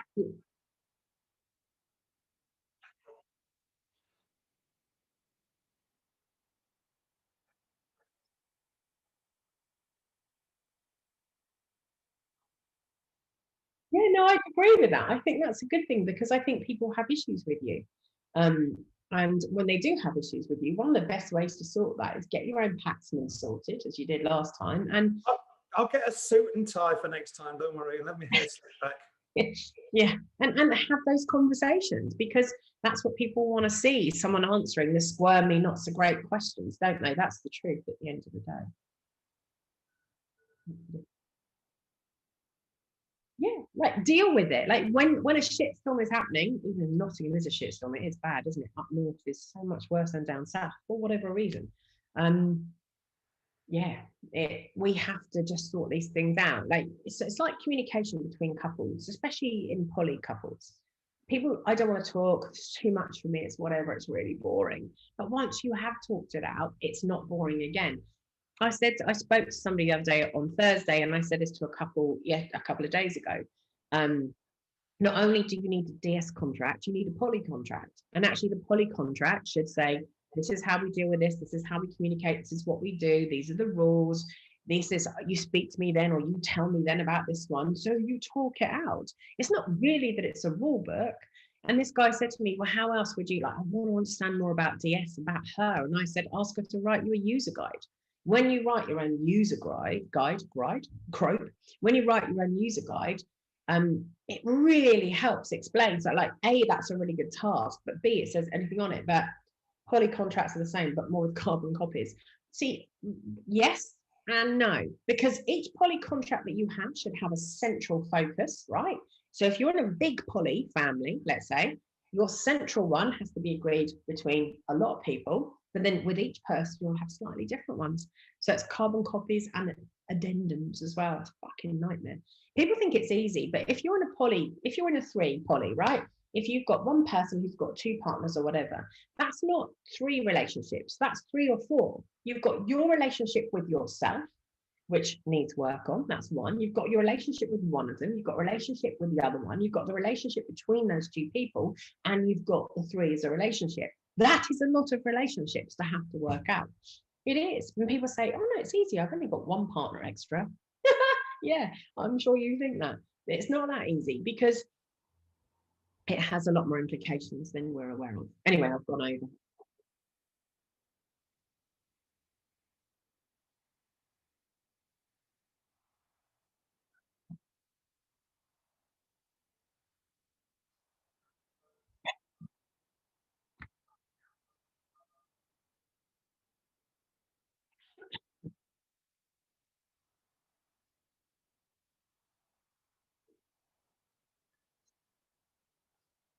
Yeah, it makes a real difference.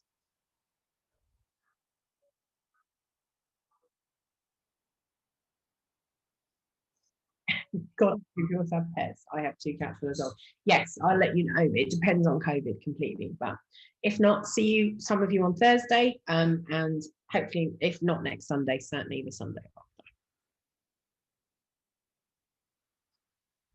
after. Okay. Someone hanging in the background. All right, I'll see you all later. See you. Bye. Bye. Bye, everyone. Bye. Thank you for coming. Bye.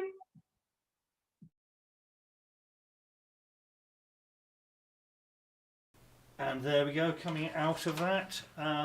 Just a quick reminder, if you do want to get updated, remember, subscribe to the channel. It's the way to find out, you know. As soon as we go live, or as soon as we're setting the software up, you'll get that ping. If you've enjoyed today, please hit the like button. It's always appreciated. And if you want to share that content with anyone, then please feel free to do so. One of the great things about the archive is that a lot of questions do come up time after time, so you can skip back to those to catch up. And just a quick reminder, here are the details of the usual interface for Zoom on this one, although that may be changing. And just to bring us back round onto the schedule, we have just a couple of minutes after 3 o'clock, and we'll be joining Zach from Dirty Sexy Words for another book reading. But before we move across to that, a couple of quick adverts.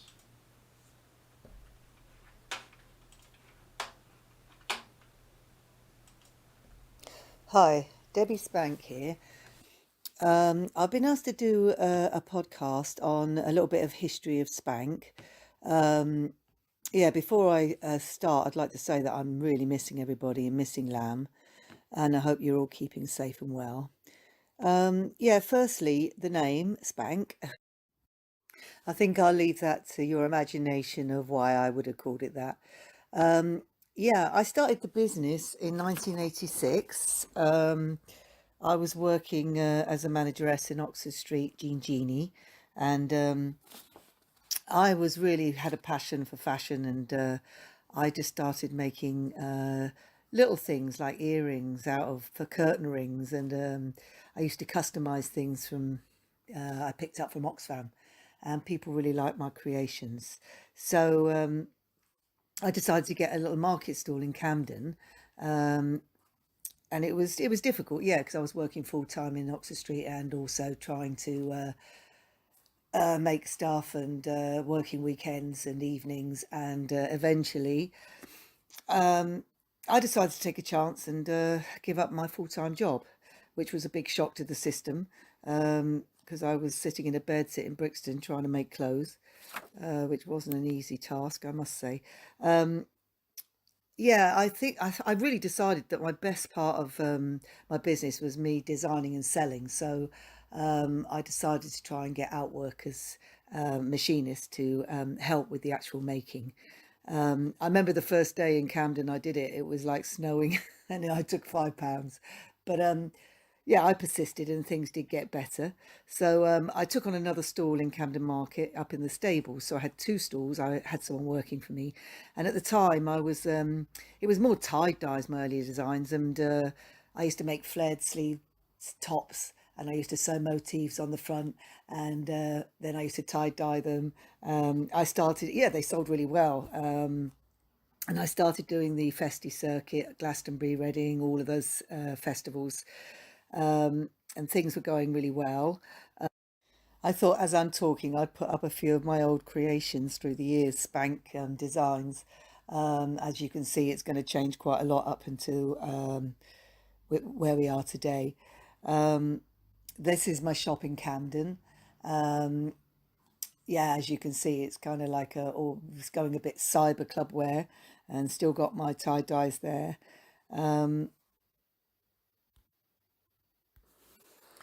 I also took on two stalls in Kensington Market. One was up on the first floor next to Red Bulls on Fire, an excellent glam rock designer from Los Angeles. Yeah, we used to get a lot of people coming in. Alice Cooper used to hang out, and Robert Smith from The Cure. And yeah, I'm going to do a bit of name dropping now. I had Debbie Harry came to my shop, and Kylie Minogue came to my shop. I must say, when I was in Camden Market, it was about 87, I think. Madonna's agent came in and brought a pair of orange hot pants, crushed velvet. I'll never forget it, because Hanky Spanky came out about the same time as I called my business Spank, which was really convenient. Anyway, I'm just going off the subjects. Yeah, so where was I? Actually, while I'm on that subject, when I was in the shop in Camden Market, it was in the Stables Market. It had 2 floors. It was quite a big shop. This guy came in at the end of the day, and he said he was going on tour with The Cure. His name was Paul. He was the bass player, and he ended up buying a lot of outfits. Here are some of the pictures of my shop and some of the outfits I was doing then. And he spent £800, which was great. But I should have took some pictures. But hey, I never even asked for his autograph. Silly woman. But yeah, that's my claim to fame. Anyway, I'm still actually making a few things for friends in bands. Here's a picture of Raymond from Pig, and he's a couple of outfits I made for him for his tour in America and Japan. I will say, I was one point in my life that I thought I should franchise the business because I thought it would make it easier. But so many of my customers said, "Oh no, please, please, you'll just sell out. Your stuff is so individual, and that's great. So don't mass market it." But it would have been easier for me and it would have made more money, but I don't think it's all about money anyway. I think in this business or any business, you've either got to be very big or small. I don't think there's anything in the middle because of the VAT and all that, which I've struggled with when I did once go there, but I think it's better to keep small now. Anyway, back to my story. When eventually Kensington Market sadly closed down and Camden Market became very mainstream, I decided to pull out. So that was when I was thinking, where am I going to go now? So I came across London Alternative Market, which was perfect for where I was going with my designing.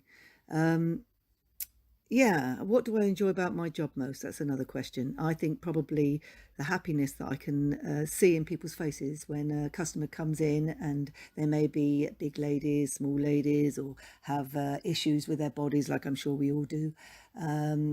and they walk out and they're really feeling sexy in the clothes, and men as well. I do a lot of men's clothes, really into men's clothes at the moment, getting new designs all the time.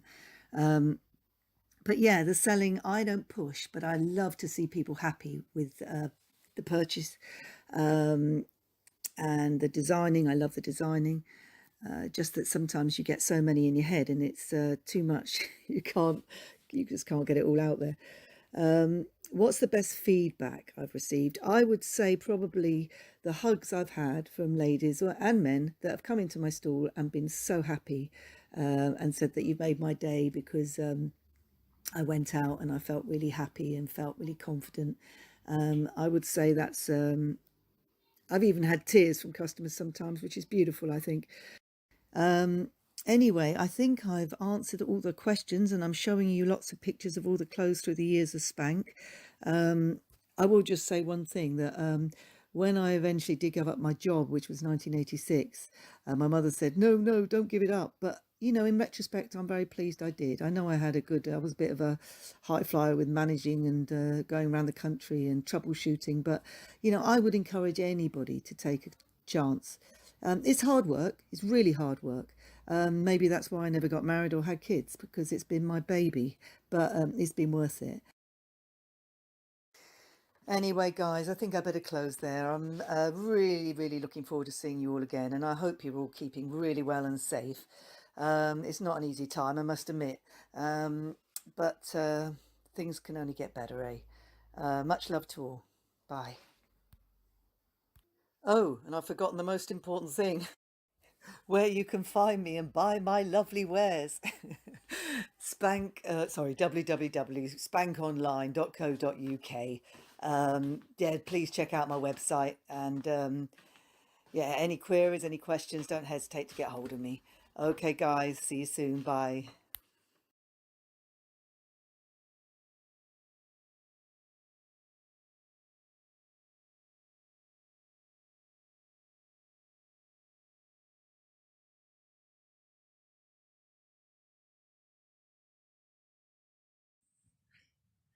Hi all, it's Zach again from Dirty Sexy Words, your kinky bookseller, and just a shorter one this week. Not going to take up too much of your time, just a little quick chat about the fact that I've got some new anthologies in stock on the website, from Sincere Press, my favourite indie publisher of naughty books. I've now got back in print Corrupted and Silence is Golden, which are two very interesting anthologies from originally published by Sexy Little Pages, now by Sincere. And they themselves have put a new book. I'm fiddling with my reading glasses here because I'm going to put them on in a minute and read you a bit of a story. New book out, which I loved for its title alone. It's called Queers in Kilts, a book that, as you might imagine, does what it says on the cover. There's a lot, it seems to be slightly more American thing than a UK thing, for there to be this real fondness for Scottishness. Now, I'm not a Scot, I've got a lot of Scottish friends, hiya. I won't even attempt to say anything traditionally Scottish because that would be culturally appropriative. Yes, you get a lot of stuff about Scottishness and Highlanders. There's a whole genre of romance and erotic romance, which if you have Highland or Highlander or Highland Laird in the title, is very, very popular. Most of that is fairly cishet, fairly traditional, but I think you do get spankings in some of these Highlander stories. Anyway, this one, Queers in Kilts, which I just got and have been reading with great joy. It's quite softcore, but it's entertaining and enjoyable and lovely and very warm-hearted. And if you like LGBTQ erotic romance, you'll love it. Even more so if you've got a thing about kilts. Nothing's worn under the kilt, it's all in perfect working order. And so on. I'm going to read you a little extract from the first story in this book, which is called How I Really Met My Wife, and it's by an author who goes by the name of Raven Sky. The setup is that these two women, now blissfully married and a family in quite respectable as far as their neighbours know. But they can't let on that how they actually met was when they were both working in a naughty massage parlour. So this is the, well, not exactly confession, but this is the story of how they first got together. And this extract is that it's the protagonist, who's called Alex, is she's quite experienced. She's been working in the massage parlour for a while. She is, you know, pretty okay with her job. This is not a tragic story of how terrible it is to do sex work. She's okay with the job. It's a job. The other girl, who she immediately falls for, is going by the working name of Monique, and she's younger and more innocent looking. And they're doing a double act for a straight bloke who's a bit of a knob. But they both have a way of handling him. And they're also dealing with the fact that they really fancy one another. Anyway, it's told in the first person, the narrator, whose name is Alex.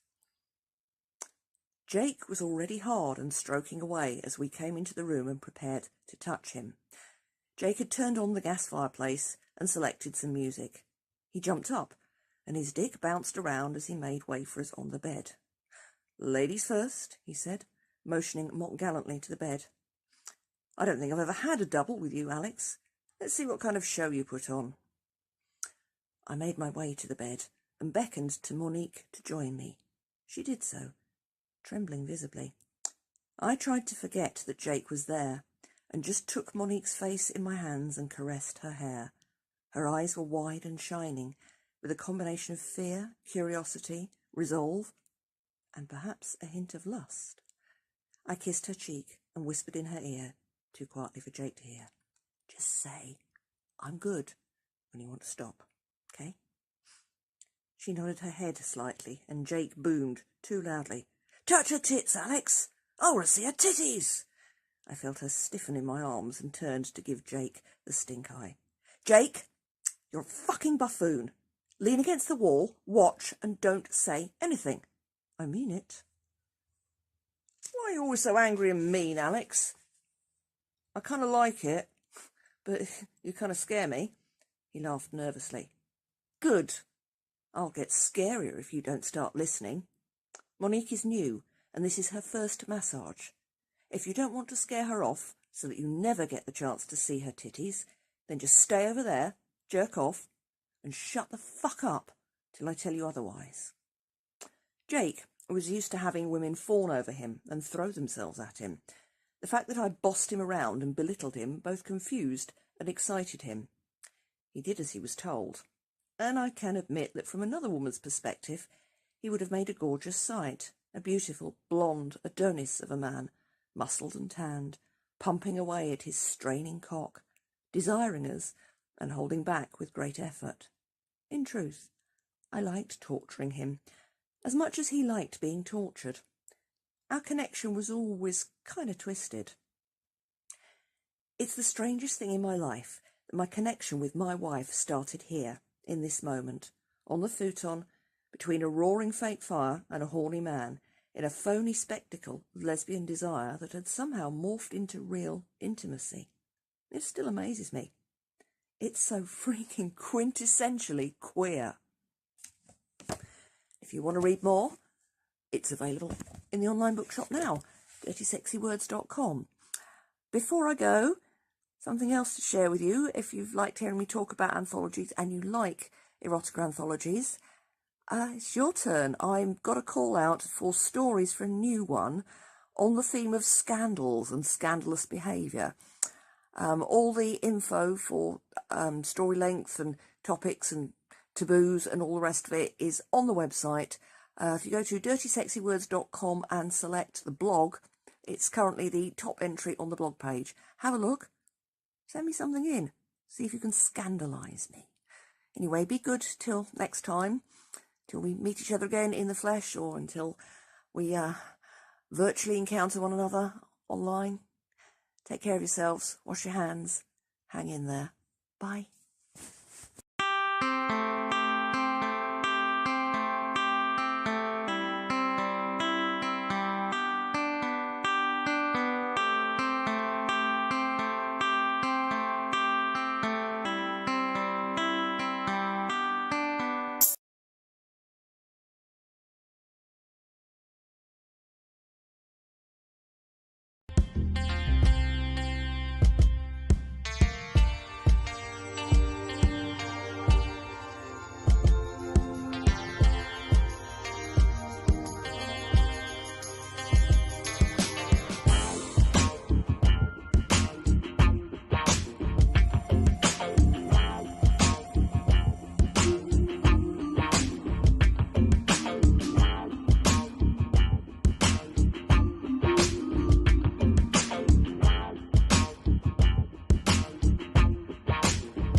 Shut up and sit down.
Shut up and sit down.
As we come round to 3:30, we just have a couple of adverts from some of the stalls, with some awesome comedy from John, Leather Comedy.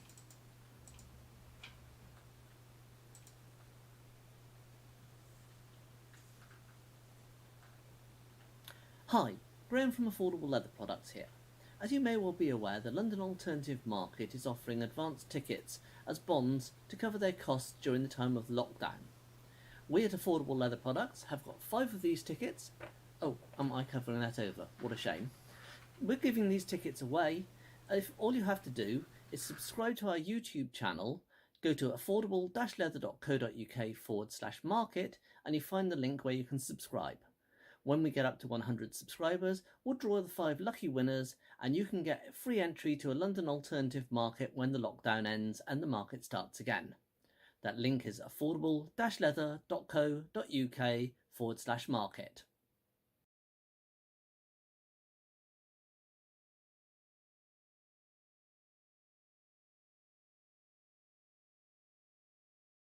I phoned and told them the conclusion I'd come to. They promptly kicked me out, which was a bit of a blessing in disguise. But now I just want to go back and tell them how much easier it is going out with another fella. Because men, we are such simple creatures. We only have 3 states of being: hungry, horny, and sleepy. Which, coincidentally, are 3 of the names of the gay 7 dwarfs. The full list being hungry, horny, sleepy, bitchy, butch, camp, and hypoallergenic.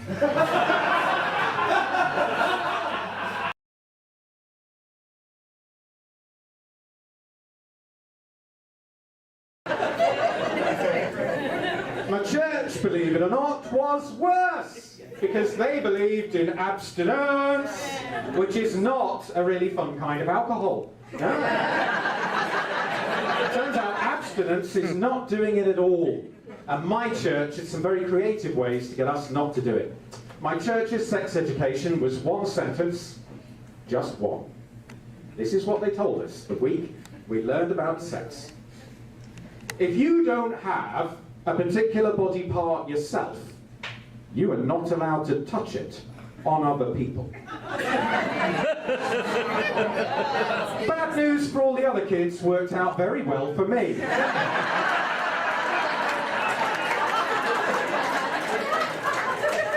They had not thought that through. No way, no how.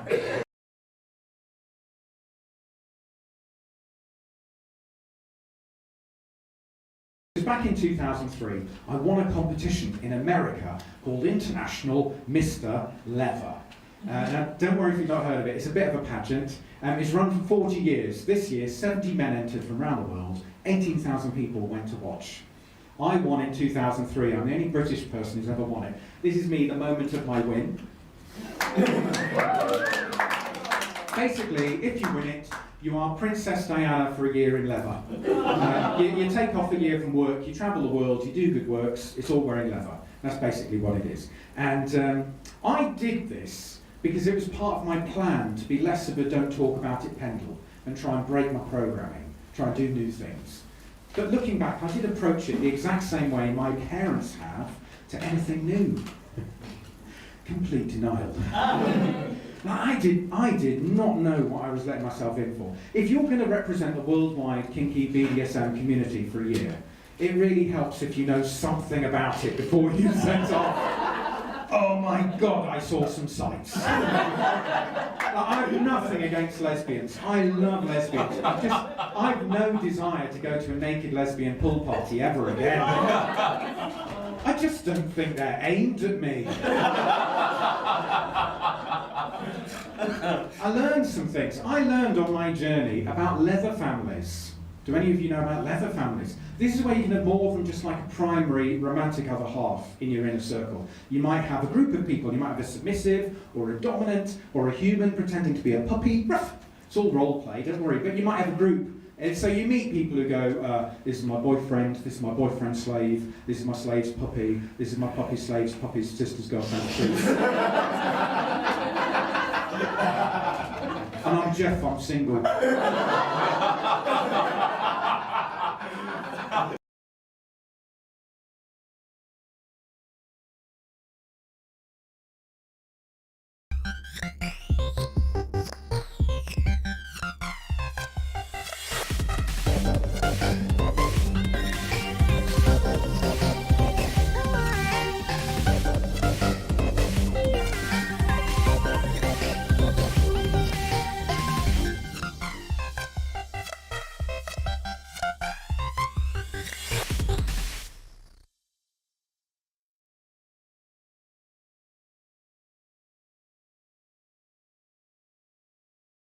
And it's really easy. If you're confused, how do you get consent? Add 2 words to the start of any sentence involving somebody else. May I? So if I want to do a fist bump, may I? Boom, I've got consent. Simple as that, half a second. Now, after one show, a guy came up and went, but how do I send unsolicited dick pics to women? If I have to ask for consent and they're not unsolicited, I've got an answer for you there, mate. Right, there are forums online where there are women with their contact details who want unsolicited dick pics. Send away. Although I do have to warn you, quite a lot of those women Amen. Now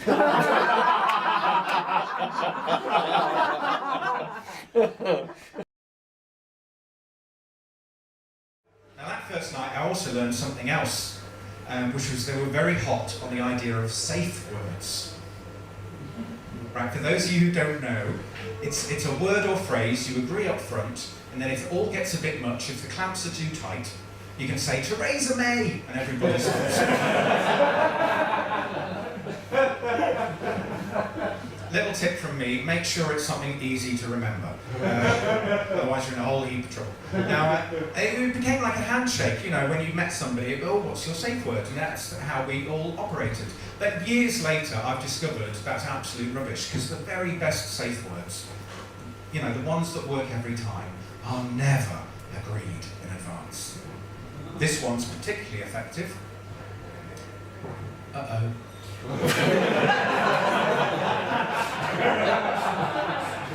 Picture the scene. One of you is putting ping pong balls in a piping bag. We've all been there. The other one's winding up a Van de Graaff generator. One of you says, uh-oh, nobody move till we work out what's going on.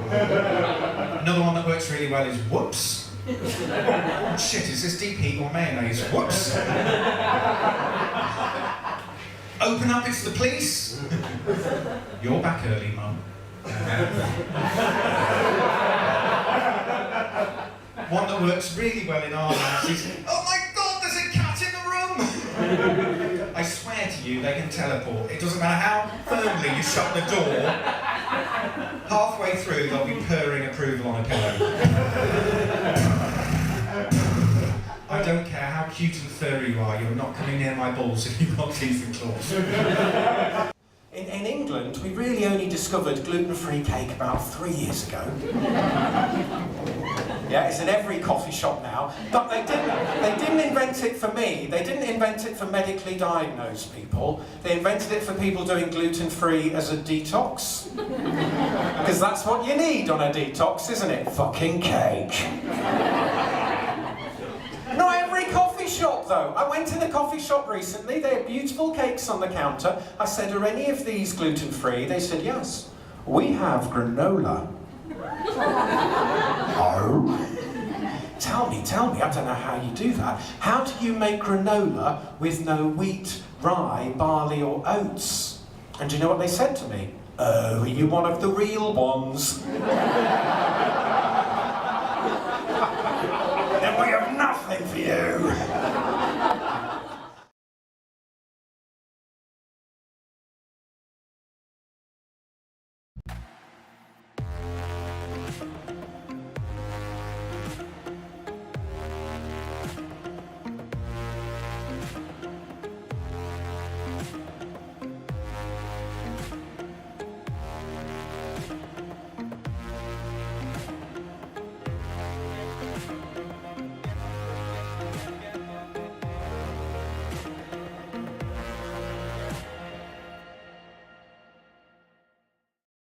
If my church wanted me to be straight, they should have given me the top 3 reasons, you know, the benefits of being straight.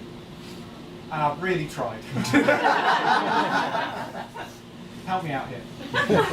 Like the 3 I've come up with, but you've got to give me some better ones at the bar. You have the support of religious institutions. Right.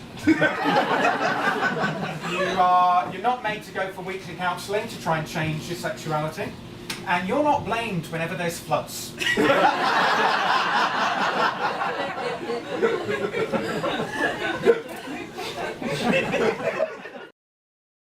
Now, I realised shortly after coming out just how institutionalised homophobia was at that point, because I came out in '93 and it was like the height of don't die of ignorance with AIDS and Section 28 with the Tories, and the papers every day, headlines telling us how awful it was being gay. And in '94, the Royal Pharmaceutical Society got involved because they decided they were going to try and ban poppers.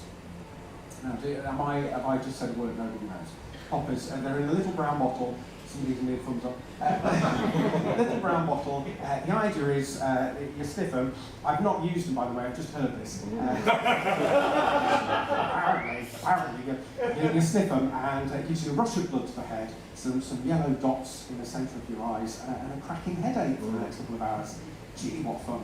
And I only ever, this is the closest I got to poppers. I've just come out, and a couple of people tried dragging me onto a dance floor, which my hips don't, they're not Shakira. I am really not, I can do a dance shuffle and that's it. So I would entertain myself on the dance floor by having a little sniff, and then somebody would look over and ask if they could as well, so I'd offer it to them, and they'd have a little sniff, and then they get really confused, nothing was happening, and I go, ah! So childish. And I entertain myself. But, yeah, Royal Pharmaceutical Society decided this was a terrible thing, because apparently they'd heard gay men use this to relax for sex, and so they were going to ban it. And the way they got legal advice, somebody said you just buy a bottle from a sex shop with a receipt, and then you take them to court and you prosecute them, and you can try and get not only poppers banned, but the shop closed down. So in 1994, there were 280 licensed sex shops in the United Kingdom. 279 were heterosexual. One was gay. Guess which one the Royal Pharmaceuticals decided to prosecute? Now let's just put this in context. If I give you 279 marshmallows, and you one marshmallow, and then I announce, I need a marshmallow, I'm taking one back. If I take one of yours, you might be a bit irritated, but I don't think you'd lose your shit, because you've still got the rest of it. If I take your one marshmallow, you're going to probably lose your shit. Gay men lost their shit. Every gay man in the country, I remember I was one of them, put their hand in their pocket for the Zipper Store Defence Fund. That was the shop they prosecuted, Zipper Store in Camden. Every gay business in the country had a collection till, point by the till for the Defence Fund. We managed, that court case ran for 11 months, and we managed to fund the defence for the whole 11 months, so Zipper Store didn't go out of business. And at the end, the judge announced he was going to find in favour of the Royal Pharmaceutical Society because poppers were a medicine. But the fact it had run for 11 months was the RPS's fault, not the gay shop. So he made them pay costs, even though they'd won. Over £47,000. It nearly bankrupted them. And do you know what gays did the very next day? In fact, all the sex shops in the country, now you are no longer allowed to use poppers individually because they're a medicine. They carried on selling them, but they put a sign up above their stock saying, room aromas, not for personal use. Fuck off, homophobia! First half of my sexual education happened in Amsterdam, which I went to a lot in my 20s. And give me a cheer if you like Amsterdam. Yeah. I possibly like it for a different reason than you. I loved Amsterdam because it was the only place in the world they showed straight porn in gay bars, because they'd seen everything else. It was a revelation. I learned so much. So I went to Amsterdam so often, they started telling me off for not having learned any Dutch. You know you've gone to Amsterdam too much if they start telling you off for that. So I had to do adult education lessons for a couple of years. And basically, I learned enough Dutch to get a man into bed, a Dutch speaker, in 5 sentences. And it works every time. Are you interested in knowing what they are? Yeah. So sentence 1, you're in Amsterdam or anywhere in the world with a tall blonde Dutch person who walks past, they're good looking, and you start off by saying, lekker ding, which is sexy fucker. Ding dong. Ding dong. And they turn and look at you because they're not used to hearing that with an English accent.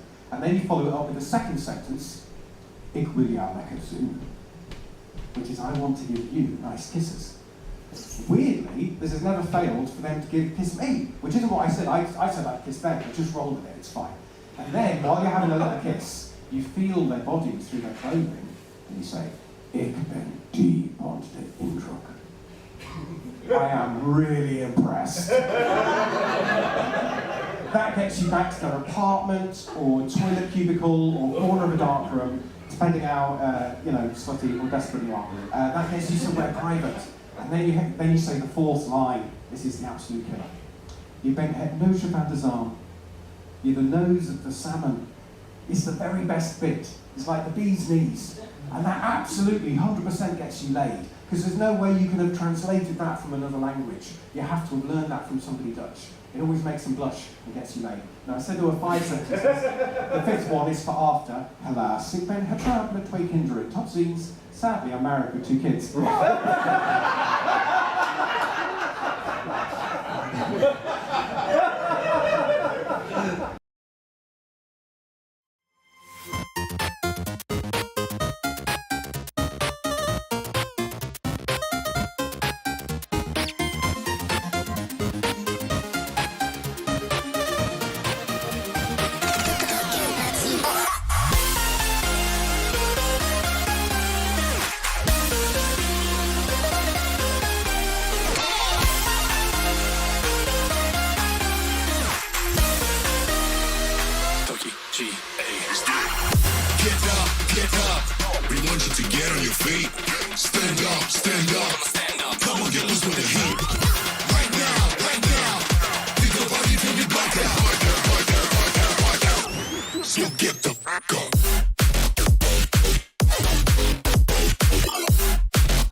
face. So cover and duck, you're out of luck, we don't give up. Yeah, we're going up, next floor is us, you're riding with us.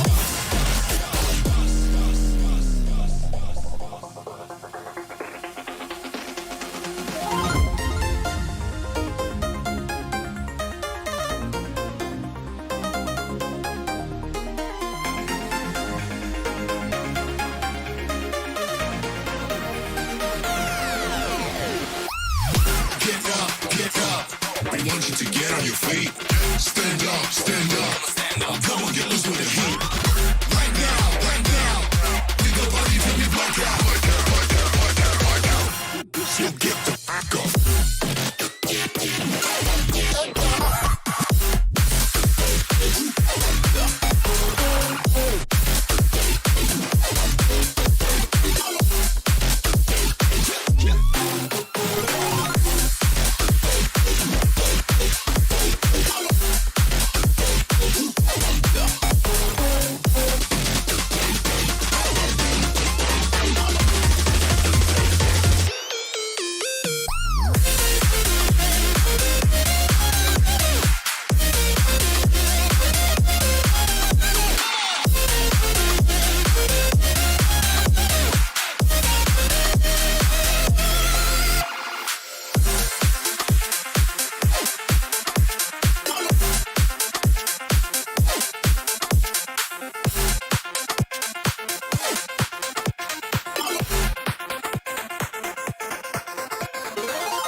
of a turning point, a fork stuck in the road. Time grabs you by the wrist, directs you where to go. So make the best of this test and don't ask why. It's not a question but a lesson learned in time. Something unpredictable in the end is right. I hope you had the time of your life.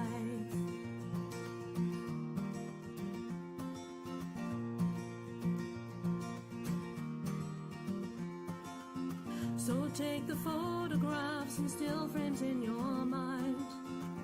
Hang it on a shelf in good health and good time. Tattoos of memories and dancing on trial.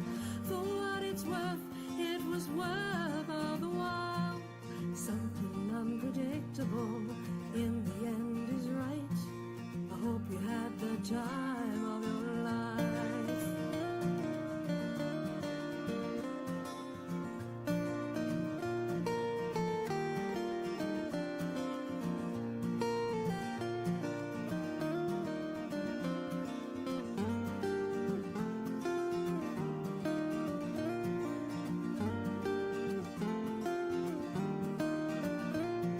Something unpredictable in the end is right.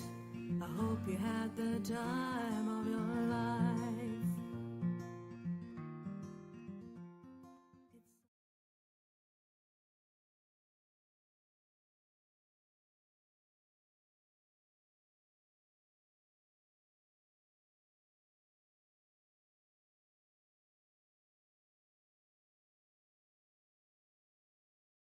Now that kind of brings us round to 4 o'clock, and 4 o'clock means that it's time for an update.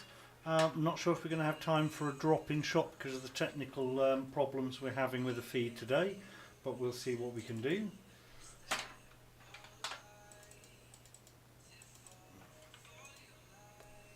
But there we go, so this will be the update section.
And unfortunately, in terms of event dates, we don't really have any concrete updates for you. We are working on stuff, but until they get the rules set and concrete and we've got some predictability, every time we have something in the pipe, it keeps getting moved back. So we're working on it. We will update you as soon as we can.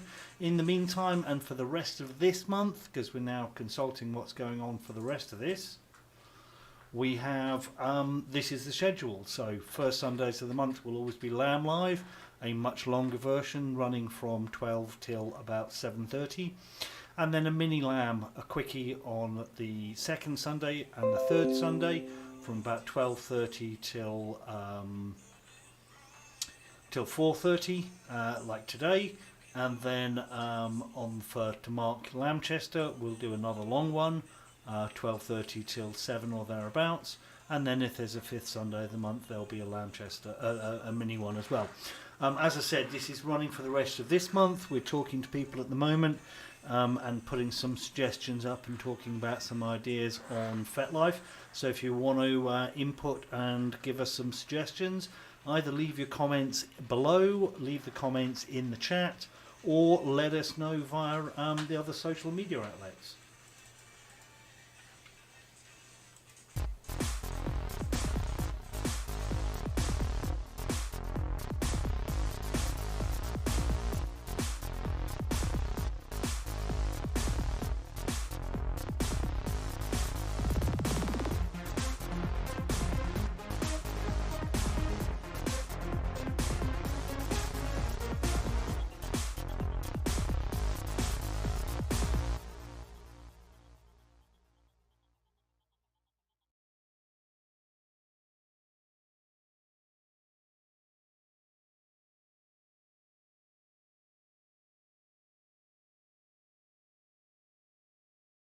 If you're looking for people to chat with and catch up with, kinky people to just pass away the time at the moment, there is a Telegram group chat that runs throughout lockdown. Does seem to be very popular with the sticker set, but hey, that's a form of communication at the end of the day.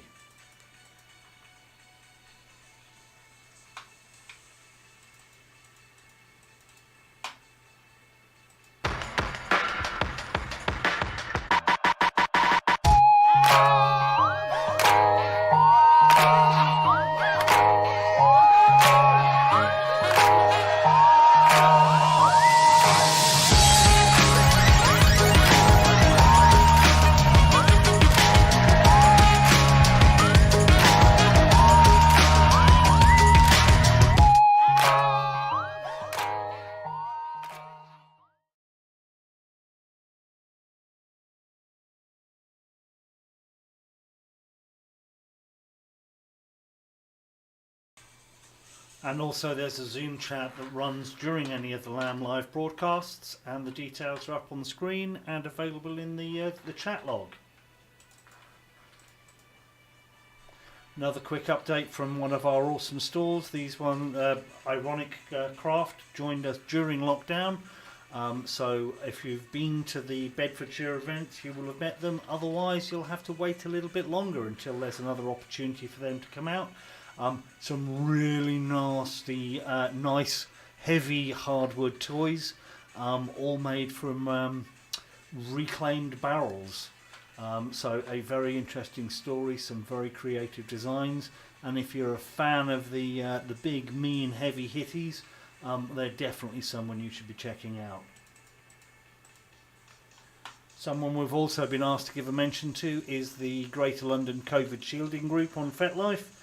Please remember, everyone's needs and requirements, like their kinks, are different. So at the end of the day, some people have to be extra cautious for understandable reasons. Others may have had the virus and feel that they're moving on, but it's one of those. This is kind of a situation where your precautions are okay, even if they're different to mine. It's one of those we're going to have to learn to accommodate and accept as much as possible. That's one of the reasons why we've maintained doing things online as well, to give people that opportunity to catch up and to maintain some social grouping and setting.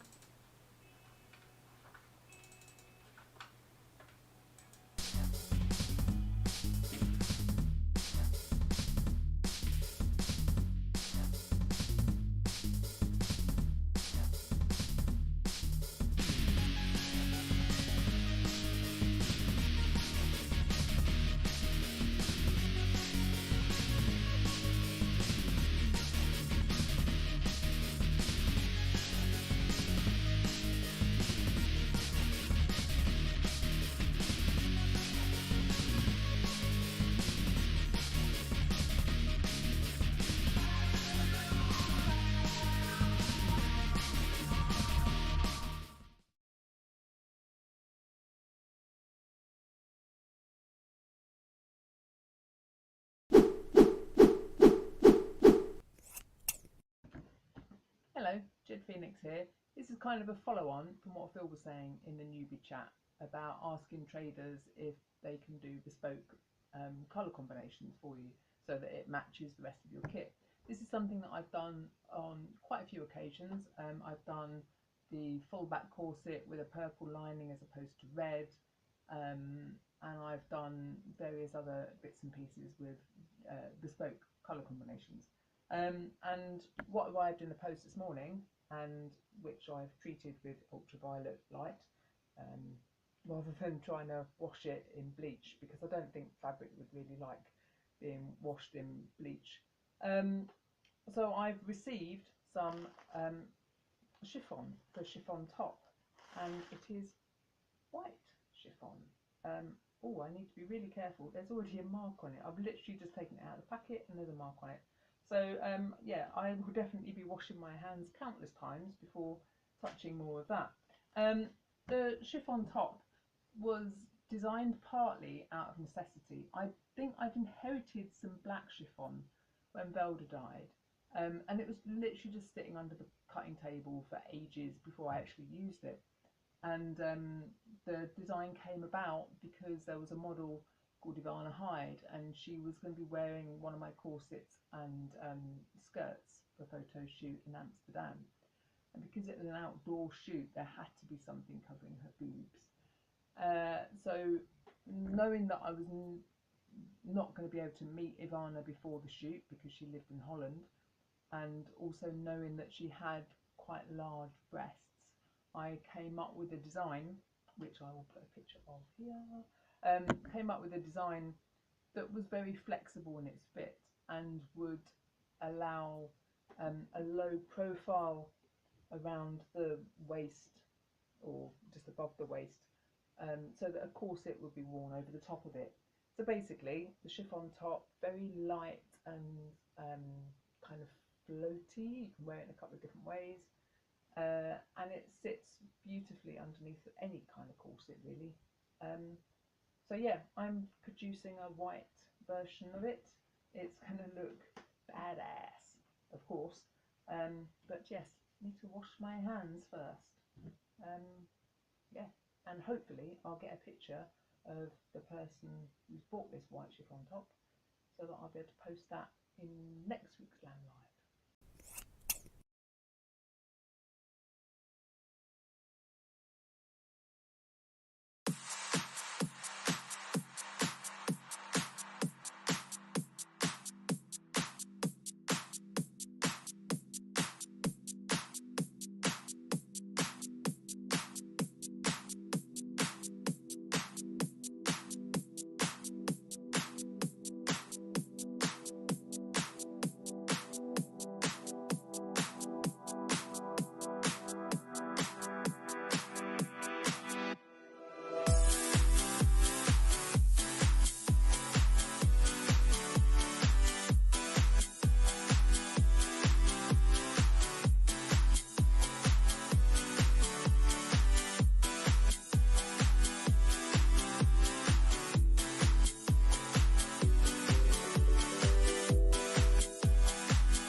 And just a quick reminder, these are the stalls that make up the first part of LAM.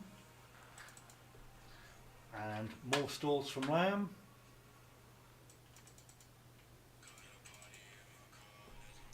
There we go. So all of their contact details are up there, and they're also in the comments section down below.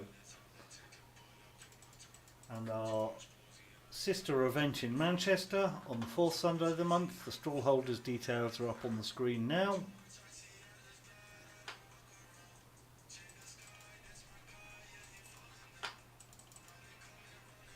And please bear with me for the technical issues that I've had with the slide transitions today.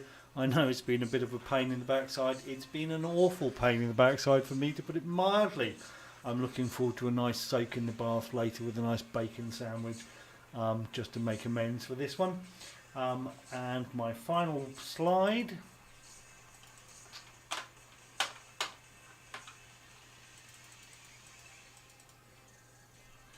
is just a huge special thank you, not only to all of you for listening and interacting. I know it's been a shitty and difficult year, to put it mildly, but also those that are continuing to engage and give feedback.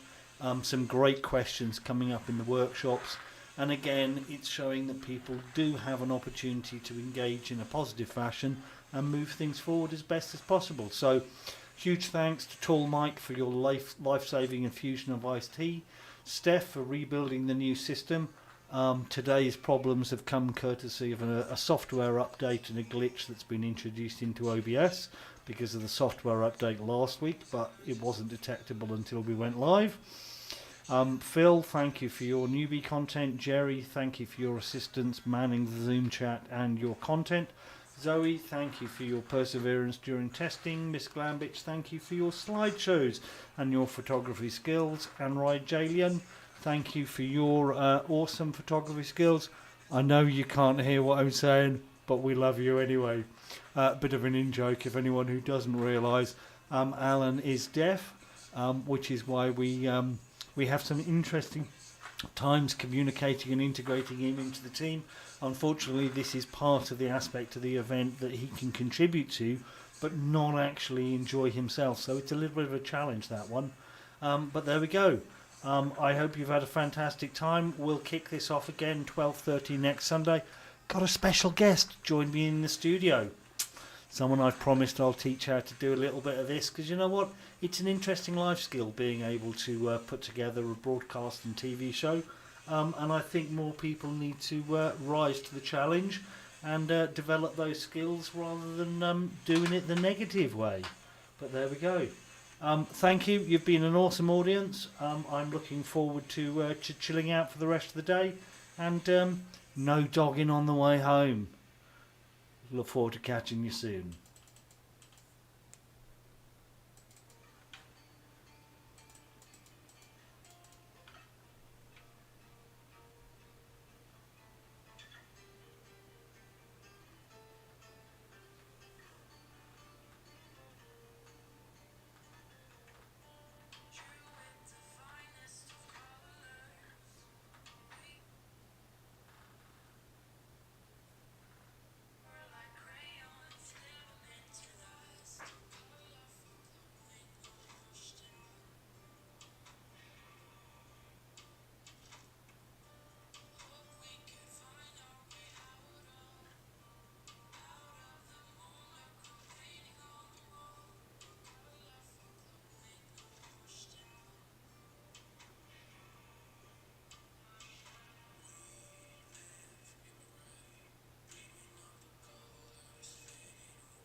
Bit of an Easter egg for you there, ladies and gentlemen, boys and girls, and everyone else beyond the binary. Let's face it, there's a few little sock puppets that need washing out, but hey, bless. There's your Easter egg. Have fun.